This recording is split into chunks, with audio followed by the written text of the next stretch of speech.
What's up, True Heel Heat? True Heel Heat. What's up? True Heel Heat.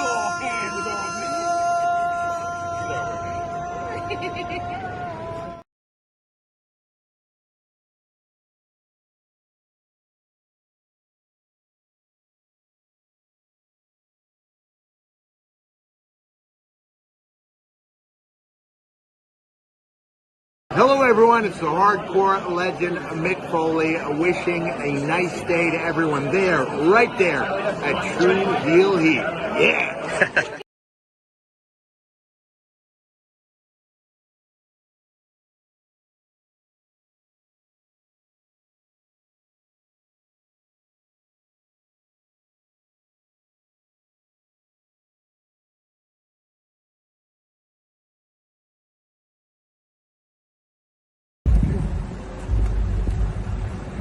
Yo, what up? You know what it is. It's your boy AJ Francis reporting to you live from New York City, the birthplace of hip-hop. And I'm telling you that I'm only tuned in with True Heel Heat Wrestling. Holla at me.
Hello.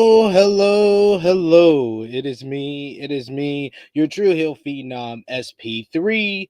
We are live on the True Hill Heat YouTube, Facebook, and Twitter for our WWE WrestleMania 41 Night 1 review. And Paul Heyman has done it again. Paul Heyman pulls off one of the greatest betrayals in WrestleMania history as he screws over not only CM Punk, but Roman Reigns to align with Seth freaking Rollins in one of the greatest WrestleMania main events of all time. But of course, we're here to discuss it all with you, everything that went down in Las Vegas, Nevada last night. But I am not alone. I am joined by the one and only, my esteemed colleague on the True Hill Heat flagship podcast. It's your boy, the True Jaw Josh. How are you doing? I'm doing well. Night one kind of went the way that I probably felt it was gonna go. In every way, in every aspect. So not really surprised with a lot of results. I mean, night one. I said it. I think I said it in the chat while you guys were doing a great job on the watch party yesterday. I was like, yeah, this night one has been very mid pre-main event. I was like, pre-main event. I was like, yeah, these guys are leaving a lot on Roman and Seth to come through with an all-timer, but they fucked around and did have an all-timer, so it made it not a overall mid show, but fine. As we all we've been establishing on this channel, especially in the last week, fine is just one level above mid and bad. So fine is what WrestleMania Night 1 bottomed out to be. Yeah, and I think I was talking about it yesterday, where I was just like, it's not like it's bad, but I was just like, it's not what it is for like Mania. You know what I mean? Like the way that you hype up Mania, and you got all these people paying a lot of money to be there, and it's just like, all right, cool. I mean, I'm glad I didn't fly across the country to be there. That's how I'm feeling about this. Yeah. It bottomed out to be like a one-match show. It was a one-match show, and I agree. That's not the best use of WrestleMania. This was probably the out of the Triple H era where he's done now. This is his fifth WrestleMania show. This is his fifth WrestleMania show because he does two per year. Because of 2 nights you've got. Because of 2 nights. This is 30 for 39. Night 1 was better than night 2. But night 2 still had one of the best matches in WrestleMania history with Gunther versus Sheamus versus Drew McIntyre. It's close to that, but that night also had a really damn good main event with Cody and Roman that was ruined by the ending. But it was still a really damn good main event that night. And just the overall vibes of WrestleMania just was good during that weekend. Last year, night 2 was better than night 1. But night 1 still had a great main event with The Rock and Roman, and it had the Rock and Roman versus Seth and Cody, and it also had arguably one of the best matches of the weekend with Sami Zayn and Gunther. This one, had the main event. Yeah, that's what I was telling Justin Rich. He was like trying to tell me like how last year night 1 was better. I was like, no, night 2 was way better than night 1. I was like, what the fuck you mean? I was like, night 2, really the only match that is like on the bottom tier would be that multi-man matchup with the Pride versus Final Testament. Yeah, and I said, and I was just like, nah, last year night 2 was way better. I was just like, you ain't trying to convince me otherwise, because even last year night 1, it didn't feel like Mania until like the co-main event.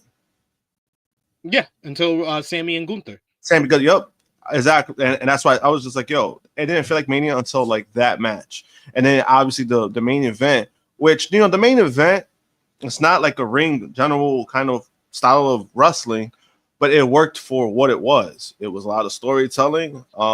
They played to Rock's a lot of his, they did a lot of favors for The Rock, because he took a lot of shit. He took a lot of bumps more than anyone expected.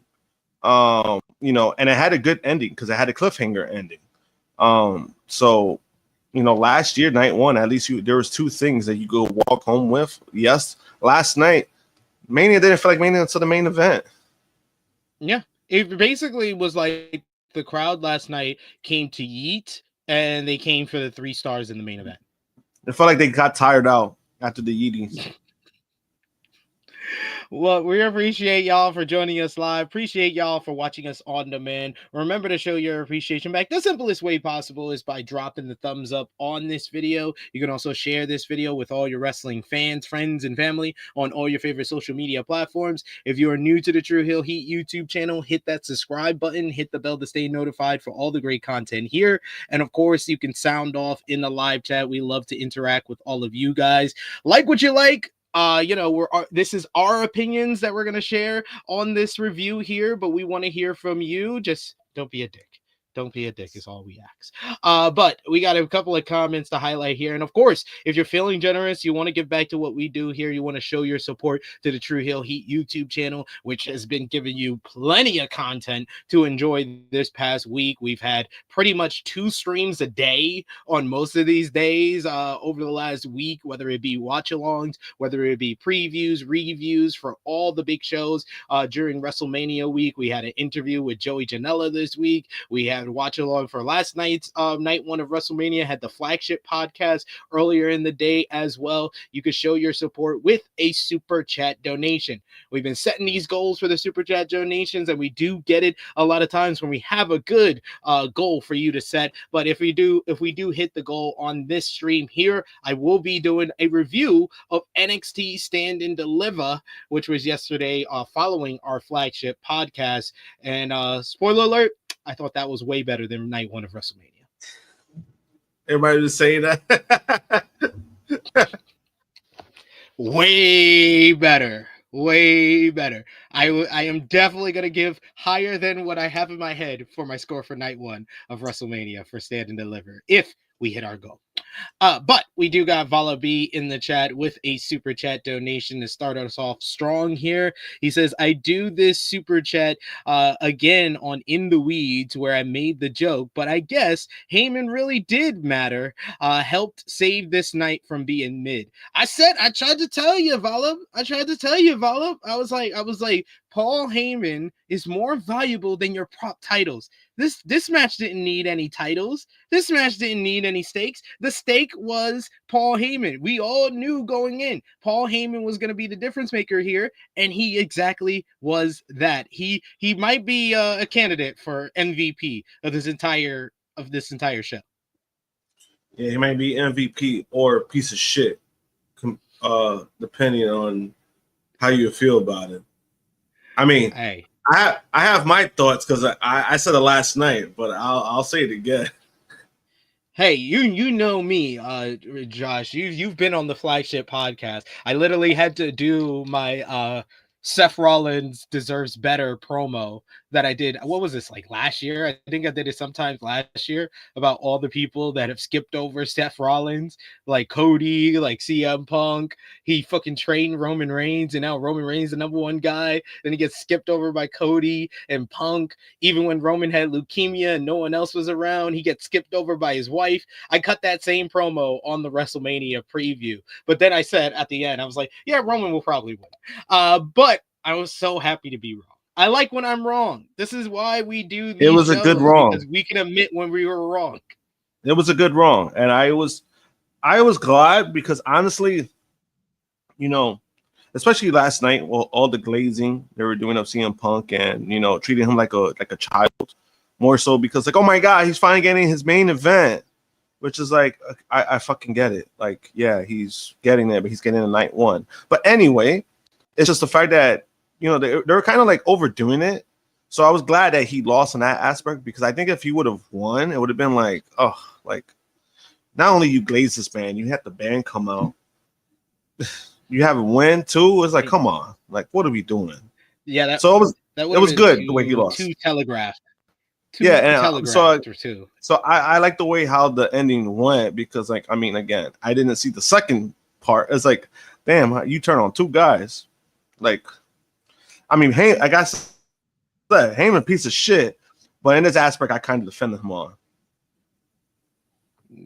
Yeah. We got Bell in the chat who says, "Hello all. Something is telling me while Punk and Roman was at each other's throats, Dwayne was in Heyman's ear because with him being away so much, he needs a voice if Rock is going to be included." Who knows? Maybe he's the one behind all the people leaving Roman Reigns, which is one of the best parts of that main event matchup was Seth going through all the people that have left Roman, and you're without him, you're without me, you're without Mox. I was like, let's go.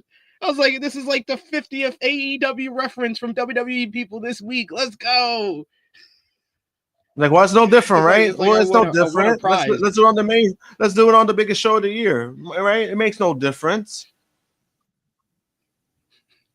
We got Oh Nutty who says, sup ladies and gents, I feel like Dynamite was better than night one. Yeah. I love that when someone said that in my comments for night one of WrestleMania being kind of mid pre-main event, someone answered, well the viewership didn't tell me that. I was like, you do know that quality is different from the viewership, right? right? No. I mean, that's And then yeah. he I tried mean, to that's explain with me. He tried to explain to me, oh, but people weren't interested, so that's why they didn't watch. I was like, that still doesn't negate that quality is different from the viewership. yeah. And then also they got Max, so they're probably over 1 million total. So I'm not going to get into that because this show opens up a whole Pandora's box because no one can prove those numbers. But we got Davion in the chat who says, "Good morning, y'all. That triple threat match went crazy with a wonderful ending. I agree." We got Bell who also says, "To me, night 2 always looked stronger on paper. Night 1 was what it was." I love you, Bell, but you tend to not keep the same energy with WWE because if AEW gave us this type of show, you would be telling us that it was mid, not it was what it was. Just yeah, being real. Just being yeah. real. And you probably bring up Tony Khan, and Tony Khan did In Fulham. something. In Fulham. Yeah, you know, and I mean that was with respect. Yeah, with But respect I mean, and love. You know, I mean, but we're not being a dick. We're just being yeah, we just gotta be honest. we're just calling Yeah. out we see it. Yeah, I mean, we just gotta be honest about how we feel about WrestleMania. If it was an all-time great show, I would have said it and I would have praised it, but we didn't get that, and it's okay. Like, Yeah, it's like, okay, but we gotta be honest about it. We gotta be honest about it. Peter yeah, Holm says the main event saved the show 1000%. This would have been one of the. It 100%. wouldn't have just been Triple H's worst WrestleMania night 1. It might have been one of the worst night 1s ever if the main event didn't deliver the way it did.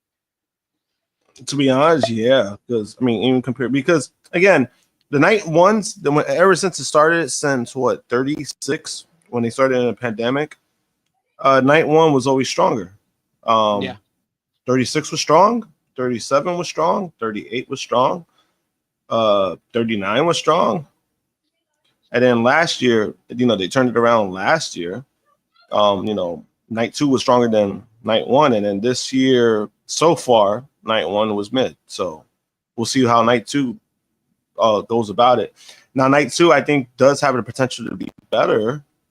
I know some people were down on it, more so down on it. It's just like, what? Like, you down on this for? We got the triple threat women's match coming up. We got a street fight that could be good. Because they made it a street fight. If it was a regular match, I have no interest. But it's a street fight, so I'm gonna see what they do with that. The fatal four-way, I think, has potential too. Because some of the guys could work in there. Yeah, that could be fun. The Logan Paul and AJ Styles that could be fun too. Banger. It's gonna be a heatless banger. I don't know if fun is the right word, but heatless banger seems. I mean, it's gonna be fun in the wrong ways because of like Logan Paul's gonna have something that's going to go viral, like either a content creator, something, but it's gonna have people talking, right? And sometimes that's what you want. So it's just it has potential to be stronger. It's just a matter of delivery. It's gonna deliver. The opening match, I think it's gonna deliver. On paper, it should deliver. So you're hoping these things. Absolutely. We got Wink who says Happy Easter to Bell. Not Happy Easter to us.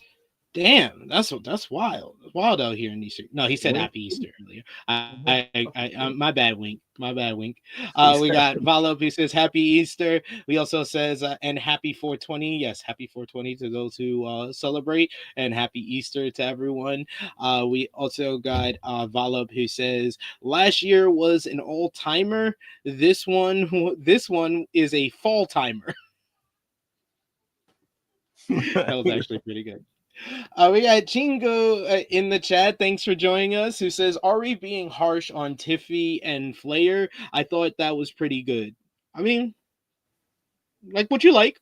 I don't agree, but like what you like. Yeah, I mean, I have my thoughts on it. When we get to it, I'll definitely talk about it because,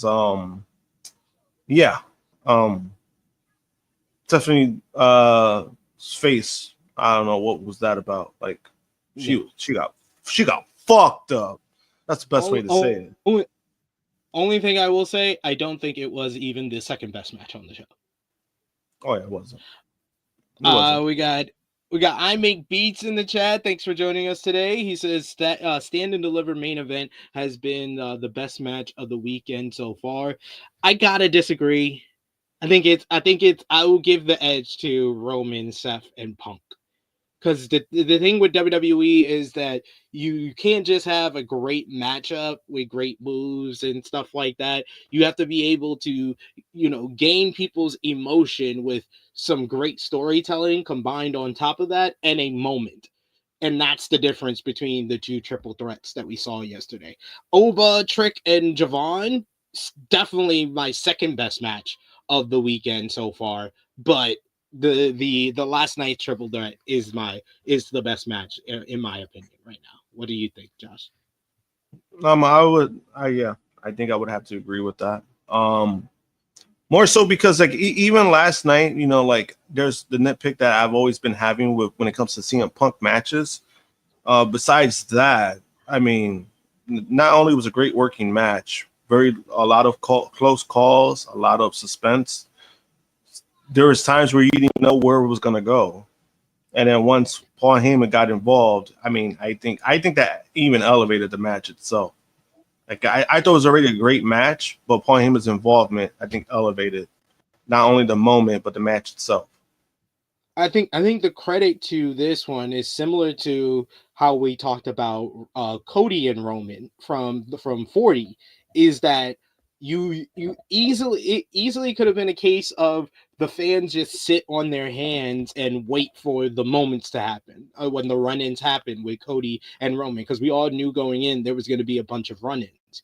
With this one, we all knew the finish was not going to come until Heyman made a choice, but the action before it was so good, and that's what makes this an all-timer WrestleMania main event.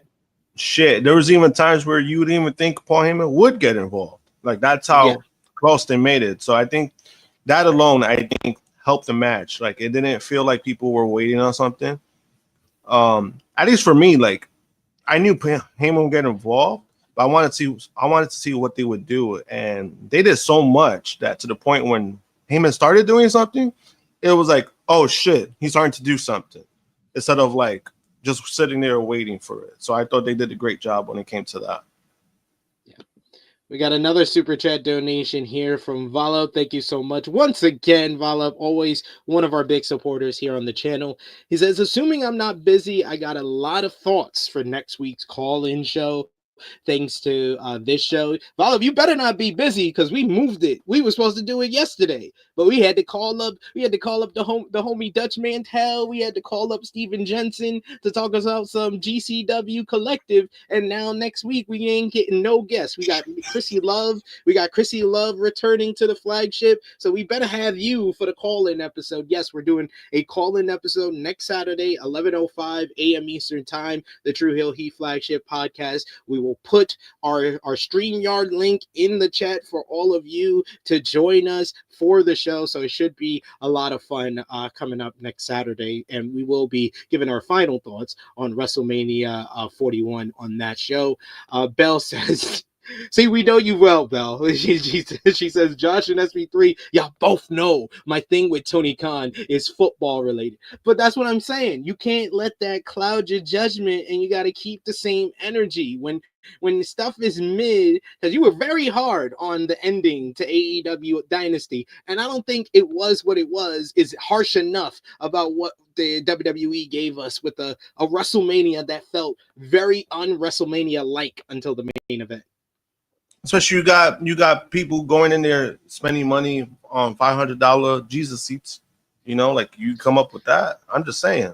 And don't get me wrong. I don't feel bad for those kind of fans. I don't feel bad for them because you made that choice to be in there. You decided to spend your money to attend the show. You know what I did? I decided to stay home because I was not going to pay my money on overpriced seats. I was not going to do that.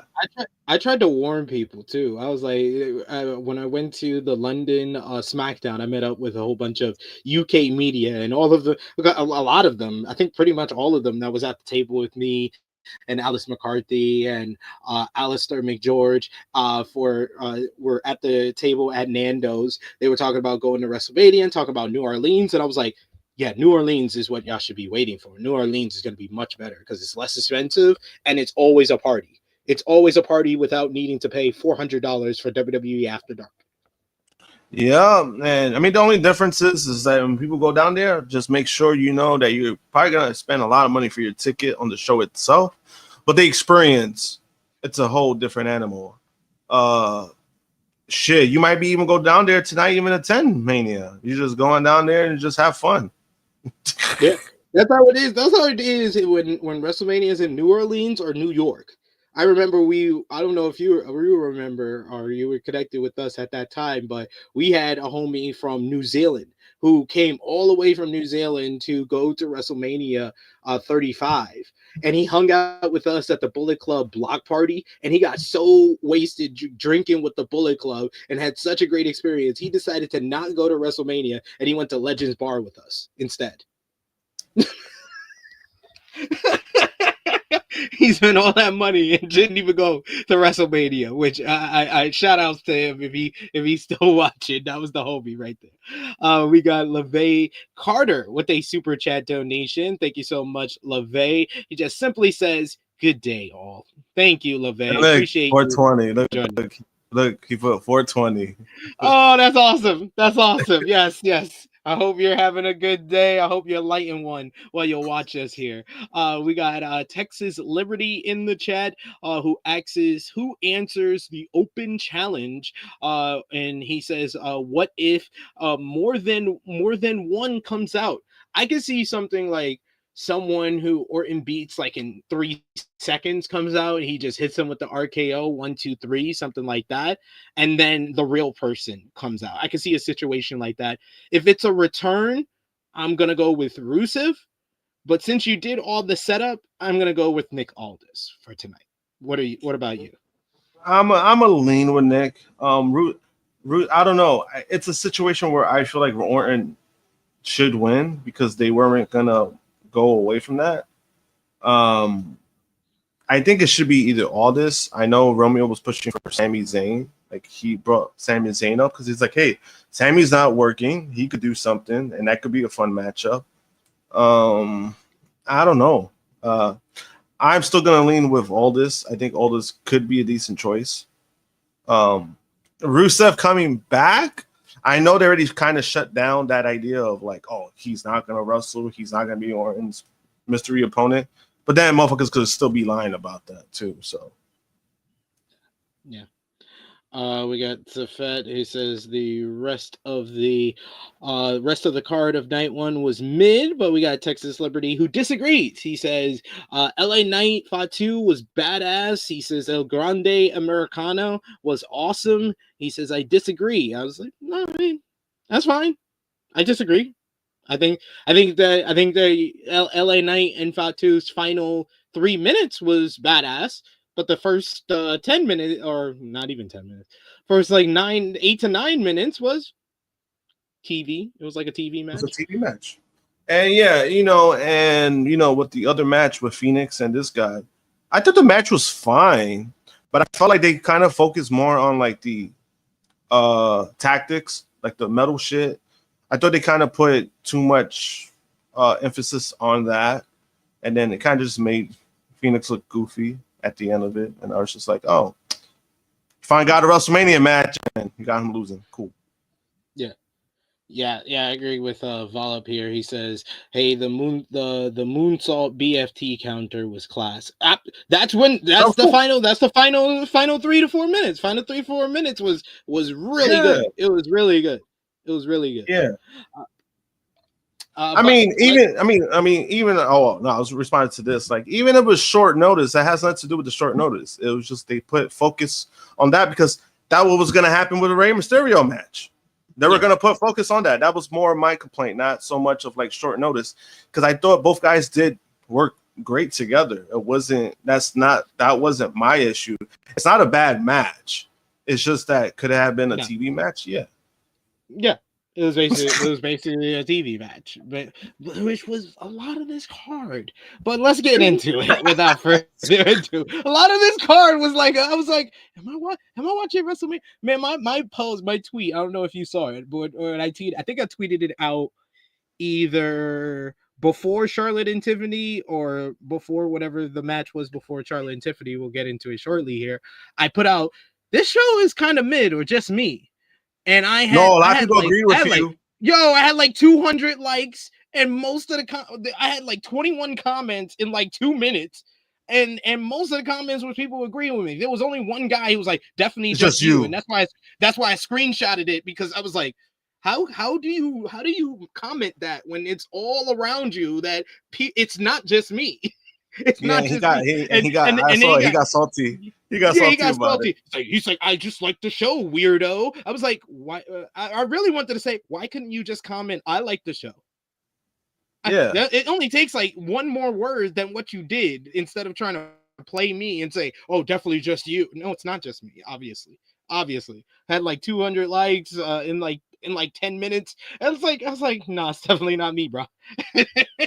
But let's talk about it. Let's talk about WrestleMania 41 night 1. You had Jelly Roll was doing God Bless America as we approach the 7 p.m. Eastern time start time for this one. You also had a video of Las Vegas narrated by Dana White. The pre-show had a lot of big news that came out of it. Most notably is a big acquisition for WWE, but we'll get into that probably after the Americano versus Rey Fenix matchup, because it's prevalent there. But the other big news was Bayley being attacked. Was attacked on the pre-show. We didn't see the attack. She was just found on the floor, selling her shoulder, said that she suffered a shoulder injury. And then it was announced during this whole segment, after Lyra came to find her, as well as Adam Pearce. You had Liv Morgan and Raquel Rodriguez. They said that they just arrived at the building and they saw what happened to her, and they was like, oh, basically we have a forfeit win for tonight. And then Nick Aldis informed them that no, it is you're gonna have to face them, and Lyra has the chance to find a tag team partner for tonight's night 2. It was then reported by PW Insider that Bayley is not injured. The angle has been the creative plan for several weeks. There has been some sympathy among talent for Bayley this weekend when word began to spread that she was being pulled from the matchup, as she's universally respected in the locker room. This is a fucking travesty and so disrespectful. But at the same time, I kind of called this. I said on our preview, I was the fact that Bayley was in this tag team title match just off rip, I was like, it really feels like last year was like the Lifetime Achievement Award. Like, we're just gonna give you one more time in the sun, in the spotlight. We're gonna give you the Royal Rumble win. We're gonna have you set the record for the Royal Rumble, only to be broken the following year. And we're gonna have you beat Io Sky in a WrestleMania semi-main event. You're gonna get your WWE Women's title run, and that was it. Because the title run, they never really focused on her. They never really cared about her. And since she's lost the title last year at SummerSlam, it's been a steady drop down the ladder for Bayley. But this is like the most egregious call of everything they've done to Bayley in the past year. I agree. I just didn't like the fact that they did yesterday, you know what I mean? Like, they did this yesterday. And it sucks because and it's not only for Bayley, but it's the fact that most likely you're bringing back Becky Lynch, but it's on the expense of removing Bayley. Yeah. I'm not fucking with that. Obviously people are she's gonna get a big pop, Becky's gonna get, and it has nothing, there's no fault to Becky at all.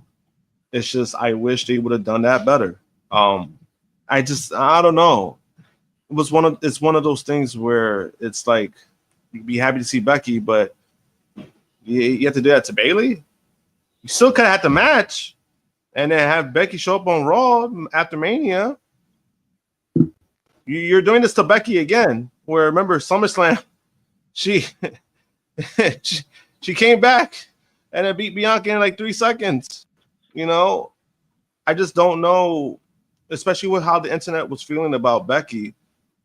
We know when she was the interim, I mean, I don't want to say interim champion, but when Rhea dropped the belt and then Becky got the belt, we knew she was transitioned, but then people were pissed about it. They're like, oh, they're calling her Becky Hogan. I think that's probably going to be the factor again, where they're like, oh, she's taking Bayley's spot. It's very unfortunate. I think it's fortunate for people all around. And, you know, Bayley, we've been saying this shit since last year. She won the Royal Rumble, and then she wasn't even in the advertisement to WrestleMania. And she ended up having one of the best matches of the weekend. Yeah. You know, and for them to do this and this aspect of, oh, she's not injured the storyline for WrestleMania, it's kind of demoralizing. I'm pretty sure she's not happy about it. She's probably gonna say face because, you know, she's not gonna show it. She's never been that kind of person. But I assume that she's frustrated. I know she's probably pissed. You know, and then that tweet from Mercedes. This is not lying. She's not lying. She is. She was like, I got the phone call. I got the money over here. He was like, Tony paying me good money, and I'm in control of my destiny. They ain't gonna leave me off of All In, sis. Yeah, I'm just saying. I'm just saying. I think somebody responded to her too, to Mercedes, saying like, "Temper the fuck out of them, CEO." Like.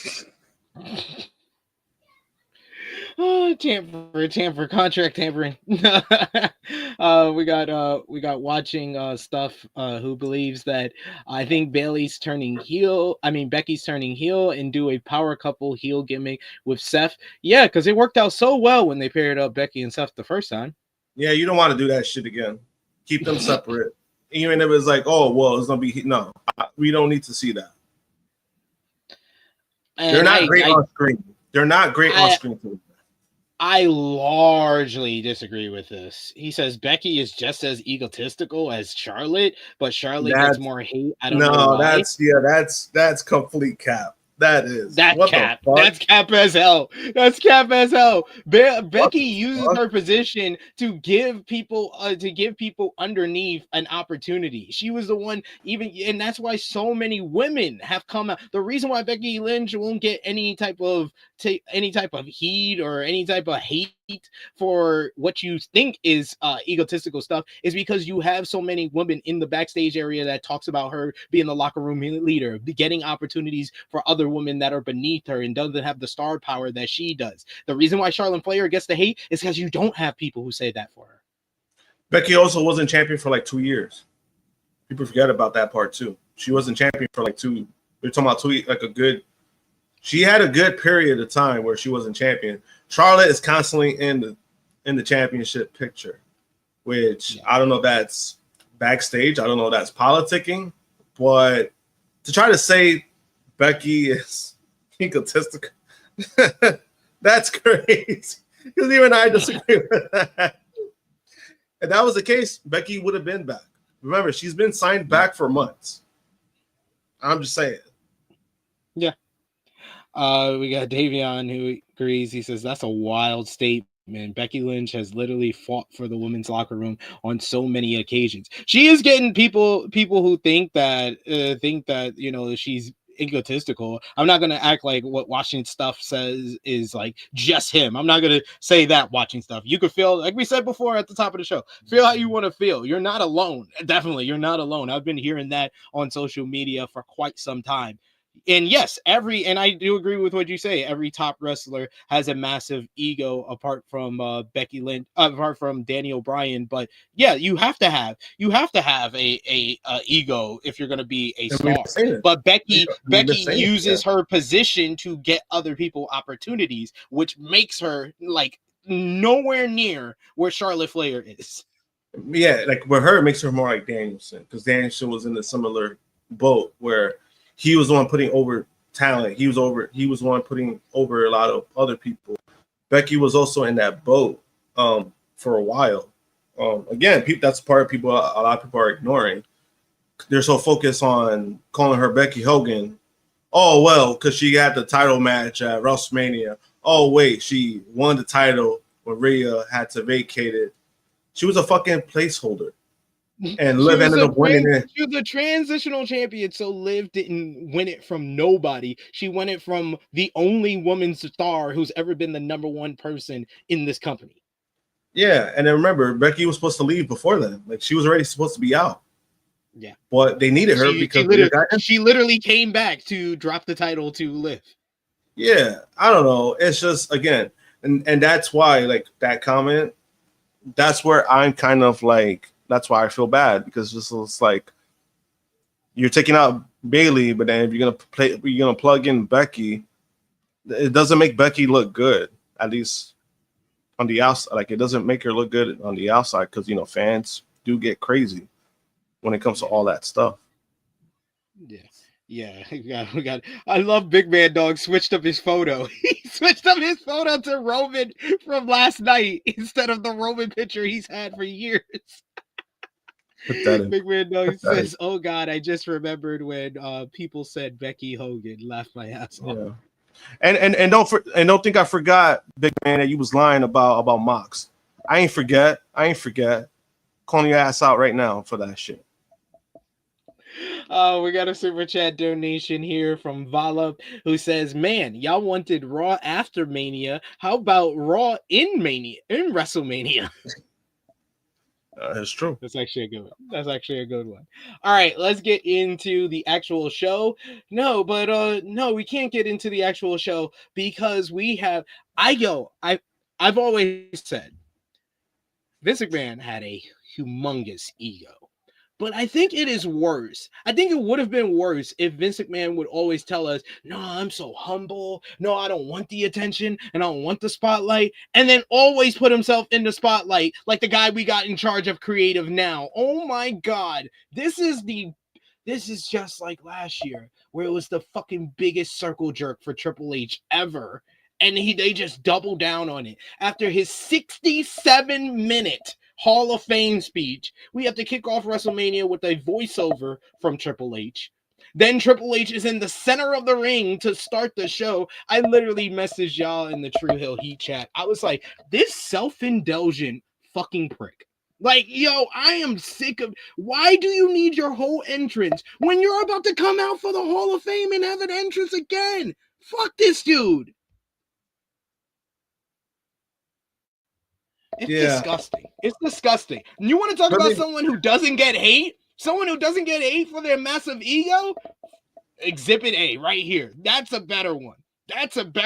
Someone who is largely egotistical, but wants all the praise in the world and doesn't get as much hate as he should. He also doesn't want the negativity. He doesn't want the negative attention. He doesn't want the negativity. And, it's funny because this is something that we've been saying for a while. We've been saying this since he took over. We're like, the guy makes shit about himself.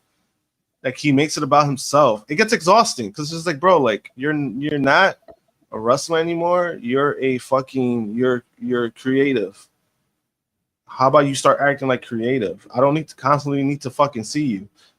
I've seen this shit enough already. Like, I've been over it to the point that now it's like numbing. Like, when he comes out, makes shit about himself. Last night, it was no different. It's no different. I'm just like you said, for a guy who says he doesn't like the attention, he doesn't like this or that, I'm just like, boy, you sure do make it about yourself. Like, and this is the insane part right here. Big Man Dogs. He says Shawn never self-glazes himself like that. And Shawn is considered one of the biggest egos in wrestling history. But he does not need to start off every fucking NXT show with "We are NXT" like Triple H did during the Black and Gold era. And now what he's doing on the main roster. Yeah, and then also with HBK, he's not doing it on a bigger stage. Like, he's doing it on social media. He's doing it So you're trying to give Sean some credit, but he's still also very egotistical in his own way. He's just not on the biggest it's stage. not at the level of Triple H. Yeah, it's not the level. Yeah, and I 100% agree. It's basically it's like this insecurity. It's this insecurity from Triple H. And watching stuff, he put this comment twice, so I gotta highlight it. He says, "Dear Triple H, fine, you're a bigger star than Austin. There, do you feel better now? Will you please stop showing up on my TV and having your employees metaphorically jerk you off?" The shit I was gonna bring it up later, but the shit later in the night where he had all the fucking Hall of Famers on the stage waving, and this motherfucker has to. And then shake it. Yo, did you see Bret Hart's face? Did you see Bret Hart's face? He rolled his eyes. Yes. Bret is over it. To me, it was crazy like too. This 4 out of 10 fucking prick. It was what was crazy too was like I forgot Steve Austin was on stage, and I was just like, yo, this was probably like the smallest they've made like Austin feel in a long time, because it was just like you got Stone Cold Steve on stage and you're making it about Triple H. Like, I get it, he's the headliner, but what the fuck? Like, oh man, again, for a guy who doesn't like the spotlight, you sure do make it about yourself, pal. Like, yeah. And he's creative. He's creative. He's doing this shit. Watching stuff says TK handles IWC hate way better. Did you see Trips getting visibly angry at Peter Rosenberg about IWC? That shit was hilarious. We talked about it a little bit on the flagship podcast yesterday with Dutch Mantel getting his thoughts, and even Dutch Mantel, who's like, when I was doing the SmackDown podcast on Sports Keto with him, he's like the biggest Triple H supporter, but even he had to be like, it doesn't work both ways. You can't embrace the fans and then cut them down when they want to criticize you. It doesn't work that way. Yeah, I mean, yeah. It just feels like I said enough about that. I mean, a lot of his comments were just pretty stupid, very hypocritical. You know, you love when fans praise you guys, and hey, we're the hottest brand. You made this about yourselves for a long. WWE has made this a thing, but now when it's criticism and hey, this is bad, and why aren't you doing this or that? It's just be a fucking fan. Like, don't be a critic, be a fan. Bro, what? Like, fuck you mean? If I feed you shit, you better eat it. That's what he basically told us as fans. But let's get into the actual action. Stop making it about Triple H, because he makes it about it himself enough. The commentary team was thankfully not just Michael Cole and Pat McAfee, because we had Wade Barrett making his commentary debut at WrestleMania. I can't tell you how thankful I was, because I was like, these two idiots, these two fucking goofballs, if it was just them, I would have hated the show even more than I did.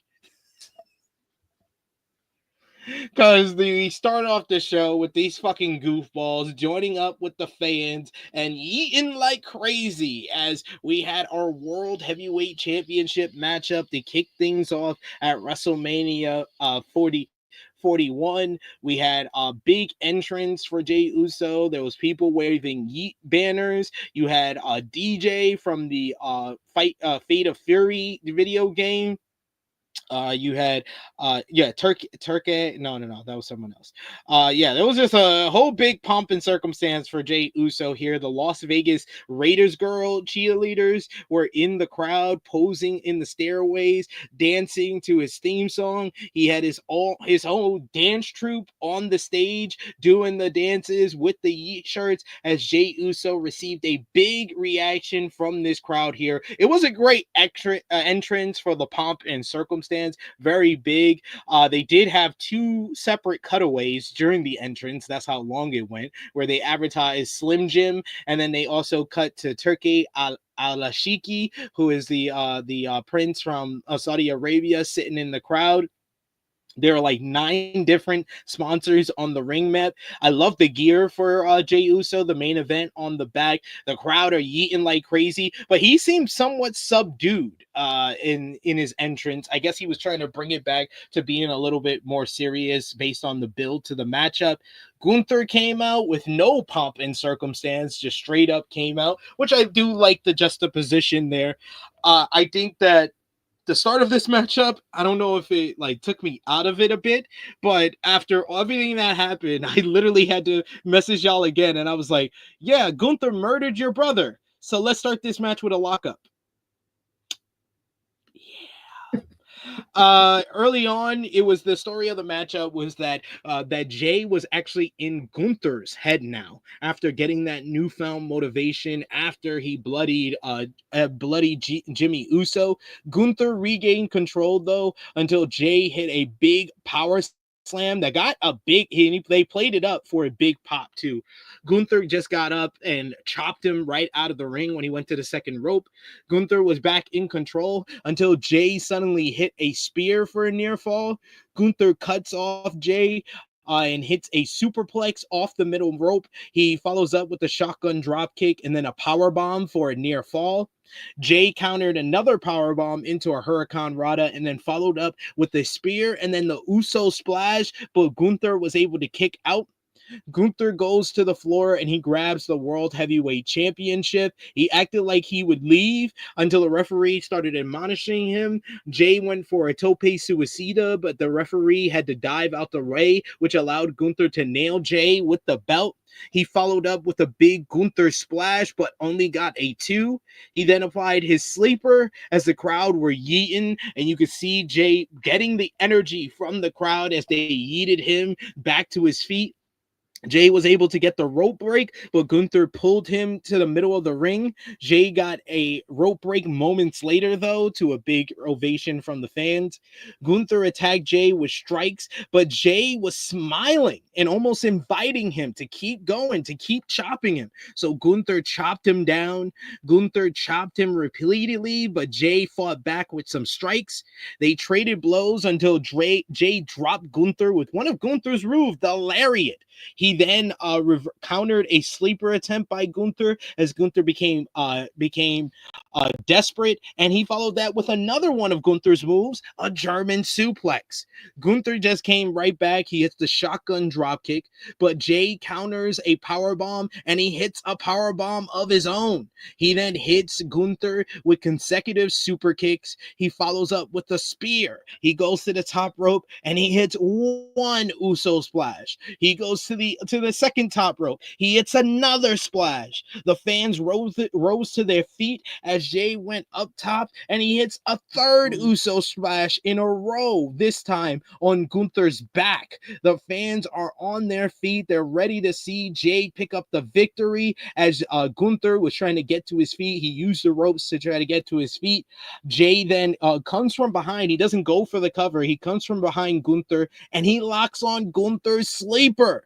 Once he traps him with his legs and gets down, Gunther immediately taps out, and Jey Uso is your new World Heavyweight Champion. The fans are very happy to see this. They're yeeting once his music hits as Jey celebrates. Jey almost in disbelief when he was handed the title. He posed on the announce table. Then Jimmy Uso comes out in a very emotional moment with Jimmy standing in the center of the ring. Jey joins him in the ring, and they pose together after they embrace with a big hug. The fans are all into all of this as Jimmy presents Jey with the World Heavyweight Championship, showing his love to his twin brother down since day one-ish, and now Jey Uso is finally the World Heavyweight Champion and breaks his losing streak against Gunther.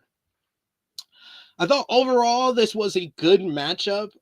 It wasn't as good as their Saturday night's main event matchup. It wasn't as good as any of their matchups, in my opinion. I thought their matchup in the King of the Ring tournament was better last year. I thought their Intercontinental Championship match from February of last year was better than this.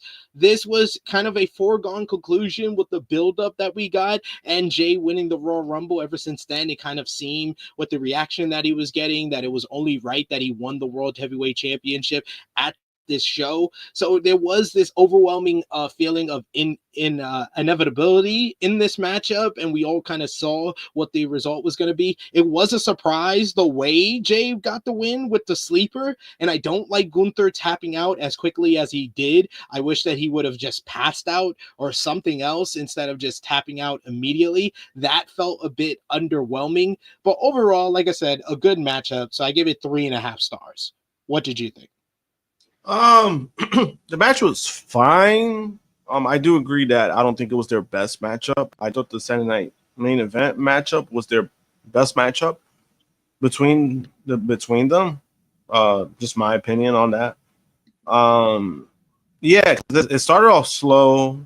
You know, they were trying to get the feel of things, right? Then it picked up a little bit. I think, you know, they were trying to do like the storytelling kind of thing where, you know, Jay was in Gunther's head and then Gunther bounced back, you know, and then it started to pick up a little bit.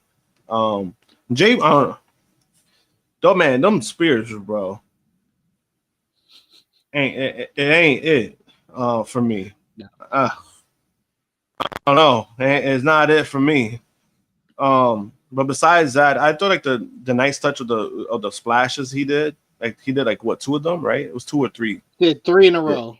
He did 3 in a row. That's when I knew like, all right, the match is gonna be over. So, like it's done. So I thought that was a little nice touch.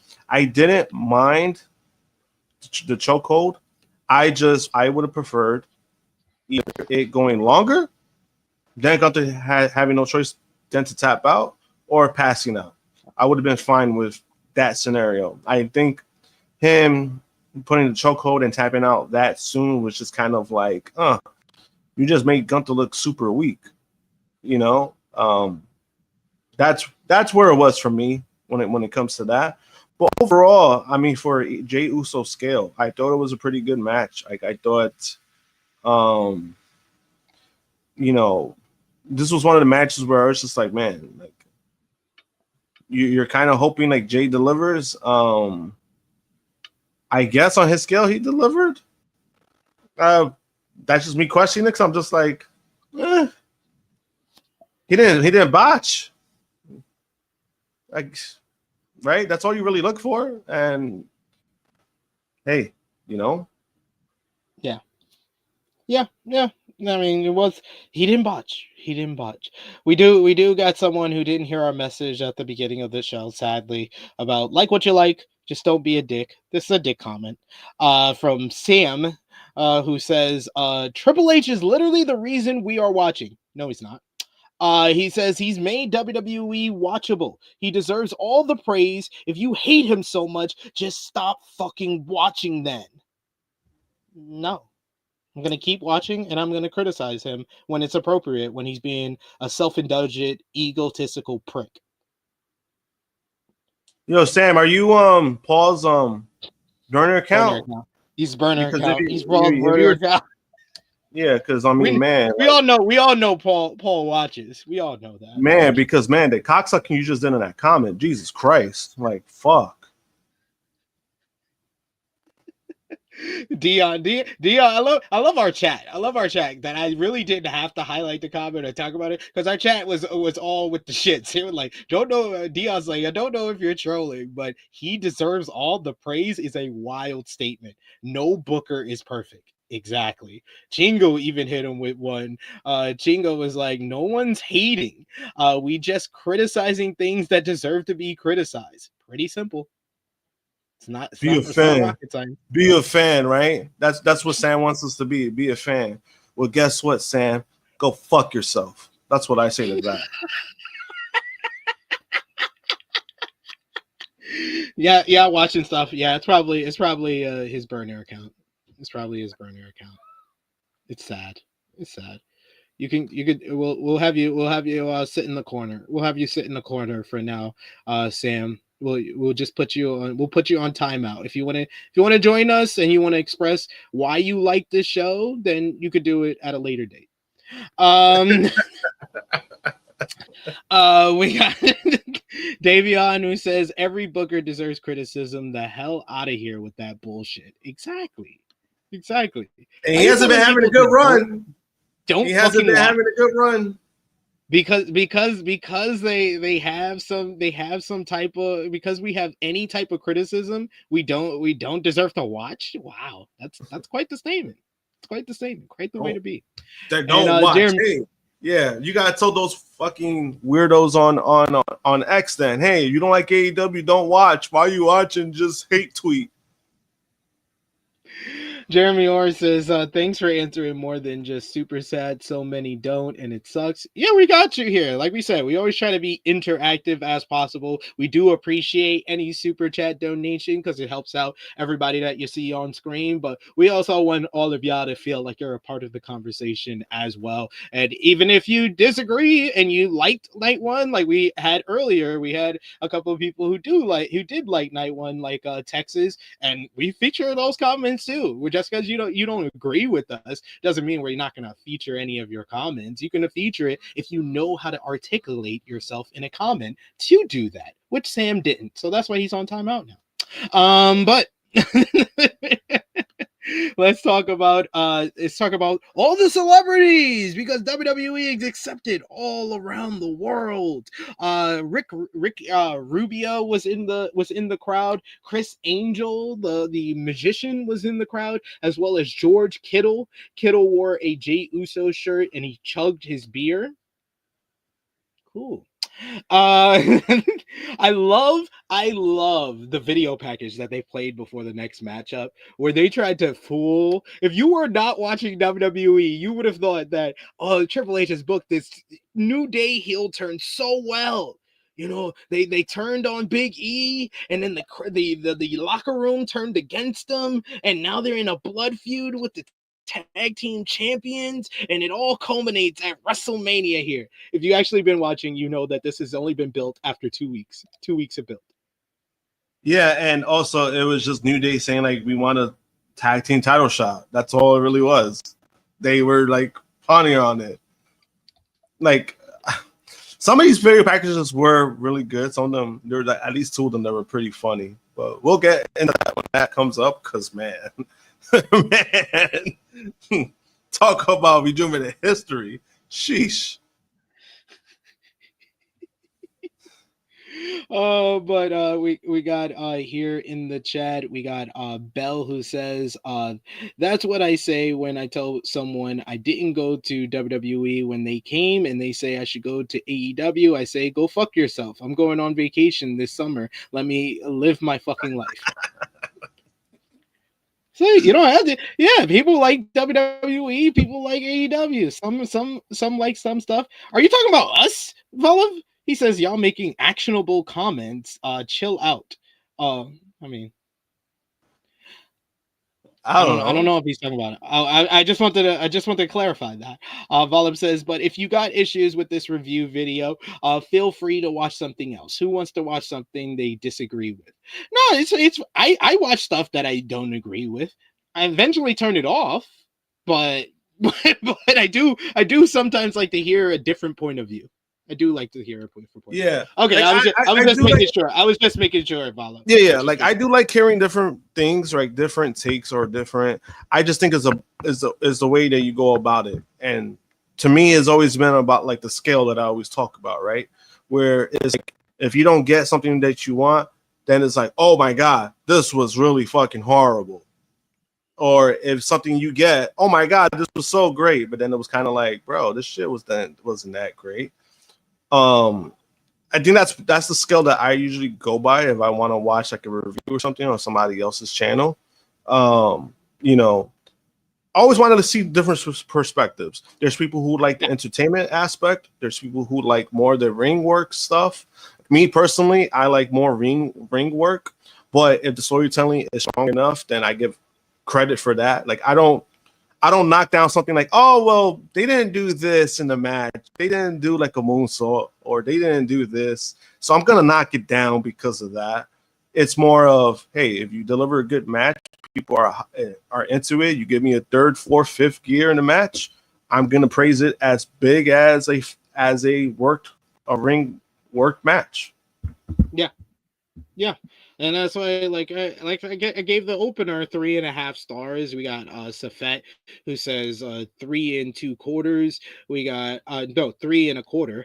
We got Dion, who says known submission specialist. Jay Uso, and I've like tried to listen, and I saw on social media there's some people that really like this finish. Like our good friend Alex McCarthy, in me and him and Sat's chat, he said that he liked the finish because it was a surprise to him. So he likes he likes to be surprised. He likes to subvert expectations. His expectation wasn't to see Jay Uso get a sleeper finish, and for me, I agree with what Dion says here. I didn't like how fast Gunther tapped out. It didn't make too much sense for Gunther to tap out. And I know there's Luke Owen, for example, from Wrestle Talk. He said that he liked the finish because it was really like Gunther was protecting his own finish. That's why he tapped out so quickly. And I like to hear different perspectives of stuff like that. So if you liked it, tell me why. And I think that those guys on Wrestle Talk, they do a good job of doing that. But I still disagree. I just didn't think that if you are going to do the sleeper finish, which I do agree, it's a lot more of a better way to put over Jay than him just getting a pinfall after everything that he's been through. I at least wanted him to kind of set it up in a way where it's a longer matchup and Gunther has no other choice. Like there's a little bit of a struggle for Gunther before he taps. You can do like 2 or 3 minutes too, like a 2 minute, like even like if you added 2 minutes, because if he passes out, he passes out. That's kind of what they did with Joe and Mox on Wednesday. Mox passed out. Yeah. He didn't tap out. Yeah. He passed out. So I think even though the referee did not like check his hand at all, I didn't like that part of that. He just saw, oh, he's sleeping. He sleep. Ring the bell. That was like funny. I would have preferred that. Even the tap again, like the tap out, I wouldn't mind the tap out if it was longer. Like then you could tap out. He had no choice. But the fact that it was just like he got it in, that's what it felt like. And I'm just like, the fuck, like that's it. It wasn't a bad finish. It was just I could see where people felt like it was underwhelming. People liked it because it was something different, but I also understand that people didn't really like it because it was like, damn, that's how you do Gunther. Like, yeah. Okay, Sam's off a timeout, so he does comment. I want to be fair to Sam. I don't want to alienate him or make him feel like anything. He says, yeah, Triple H isn't perfect, but every match last night was a 7.5 out of 10, and the main event was a 10 out of 10. Really don't understand the hate. I disagree. It wasn't. Every match was not a 7.5 out of 10. The match that we just talked about, at best, you could say it was a 7 out of 10. And you have to preference this stuff by saying to me. By saying it's a 7.5 out of 10 is like saying that it's a fact that this is how everybody should have rated the matchup. And I disagree. I disagree with the rating that you gave, but you're entitled to your opinion. Yeah. You can still be wrong, but there are flawed opinions. There are flawed opinions. We got Davion who says 3.25 stars for me. And the reason why, and to explain the reason why Triple H was getting any hate on before we really even started this show, I don't know if you're talking about us in perspective of just hating on Triple H, or if you're just talking about us not liking the show as much as you did.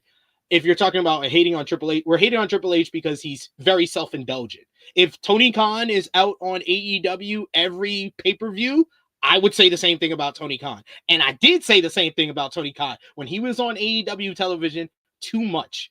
I don't like to see the guy in charge that much. And Triple H has become very self-indulgent about that.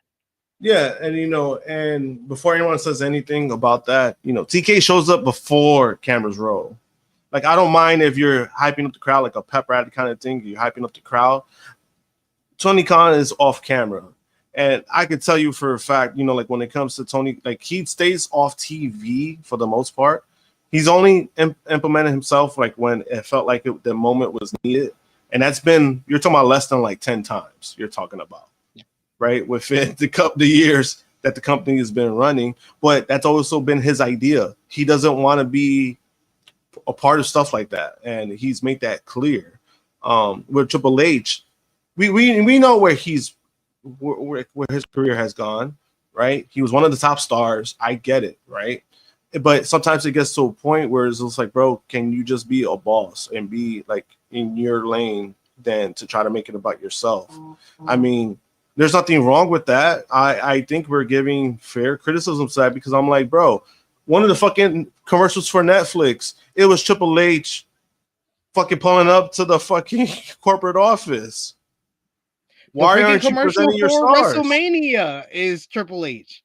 You know what I mean? Like, and then there was people, and I could tell you for a fact, like one of my friends, he's a very casual watcher of wrestling.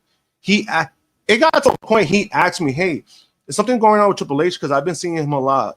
And I was just like, "No, he's just being inducted to the Hall of Fame." Oh, I thought he was having a match or something.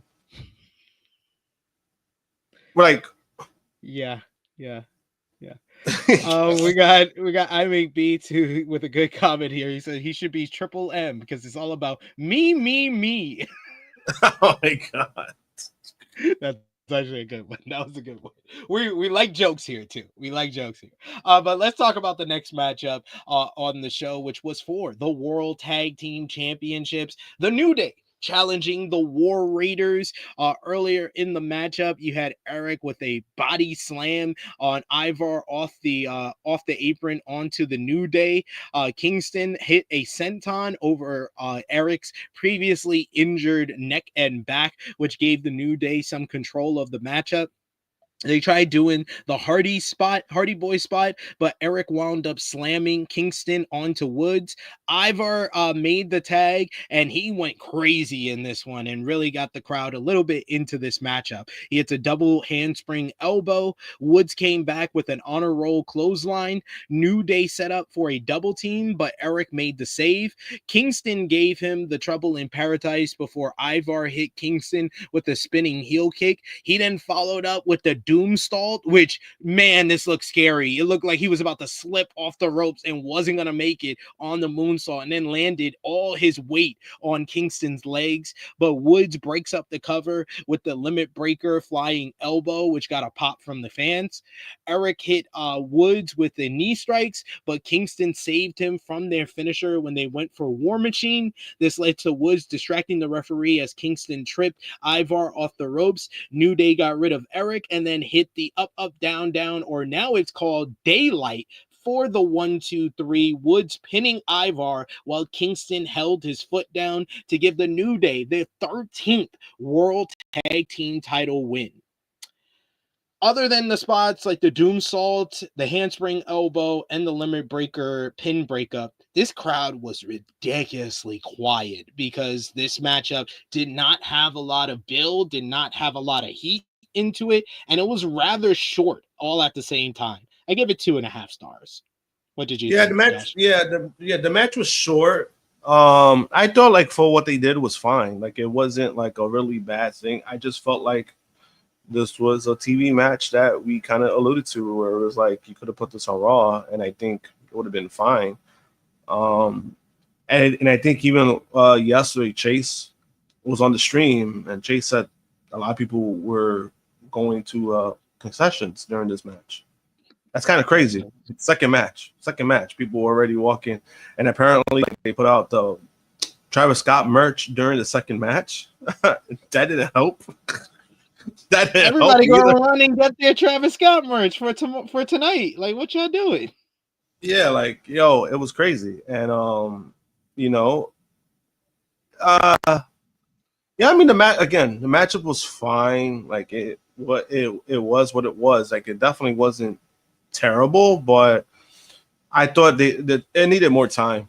I thought that he would have had more time. If he would have, then it could have been like something even. It could have been like even past expectations, but for me, it was kind of like I felt like it went the way that I felt like it was gonna go. it was just a matter of, hey, let's get the titles off War Raiders and give it to New Day. That's all I really felt from it. Yeah, Power Drive Finishers was not feeling last night's Mania, it seems. We got Old Nutty who says Triple H would have fit well in the Generation Me stable. But we got Great Carter. We got Great Carter the second who says New Day Giant Gonzalez gear is funny. Yeah. I love them pulling out the Giant because you know how much. Is that what that was supposed to be? Yeah. Oh my! I thought it was like some like video game. No, the War Raiders had the video game for Clash of Clans, which was the same video game. Yeah, which was the same video game that the New Day were playing a couple of weeks ago on Raw, which was fun. I thought, I honestly thought it was like Minecraft or something. Yeah. We got Parjar Finisher. He says the Boo Day. Goddamn, commentary was awful as fuck on this show. I mean, I thought Barrett was good. Yeah. We got Davion who says this match was not bad, but man, that TLC matchup should have been on here, dog. To get 10 minutes though, I don't know. I think it's gonna get more time on SmackDown. This show went 4 hours. This show went 4 hours and it only had 90 minutes of wrestling. Yeah, you know what I also didn't like the fans were doing. This is kind of I want to use Davion as an example, but I know there was a lot of people that were like, oh, the match was good, but the TLC match should have been on Mania. Which again, I am not disagreeing with anybody that TLC match should be on Mania. That's not my disagreement. My disagreement is I don't think you should use that as an expense to these fellows who are on the show. It's not their fault. It's not their say in what they wanted on the show or not. I don't think that was kind of fair for them, because I thought, both teams have worked hard to like what they try to do now. Like New Day, they were trying to make this heel thing work. They've had some moments where it was like funny, but I don't think they capitalized the way that it should have. And then, obviously the former tag champions, they were out for a while. They had bad injuries, almost like career-ending injuries. They had like neck. You're talking about like neck surgery and all this stuff. Okay. So like, I just didn't like the fact that people were like using that as an expense. I think, CLC match should have been on Mania. I don't think it's fair to like try to dunk on this match based off of that. Yeah. And I wouldn't want the TLC match to get the same amount of time that this got. This got 10 minutes, 10 minutes. Yeah, I'm good on a 10-minute TLC match. If it means that we're gonna get more time for wrestling, if you want to add the TLC matchup to this card, yeah, it would have been better. But I'm not saying you take this match off and put in TLC. No, I agree with you there. We see O'Shea Jackson Jr., Michael Che, and Jelly Roll were all in the crowd. Then we get a great video package documenting the rivalry between Jade Cargill and Naomi. Naomi comes out. She's wearing black and yellow to a new caution tape theme about proceed with caution. I don't think it really fit her. What did you think about the new theme song? It was weird. And then she started getting hyped like she was like a baby face again. It was kind of a little strange for me. The gear looked cool, though. I like the gear.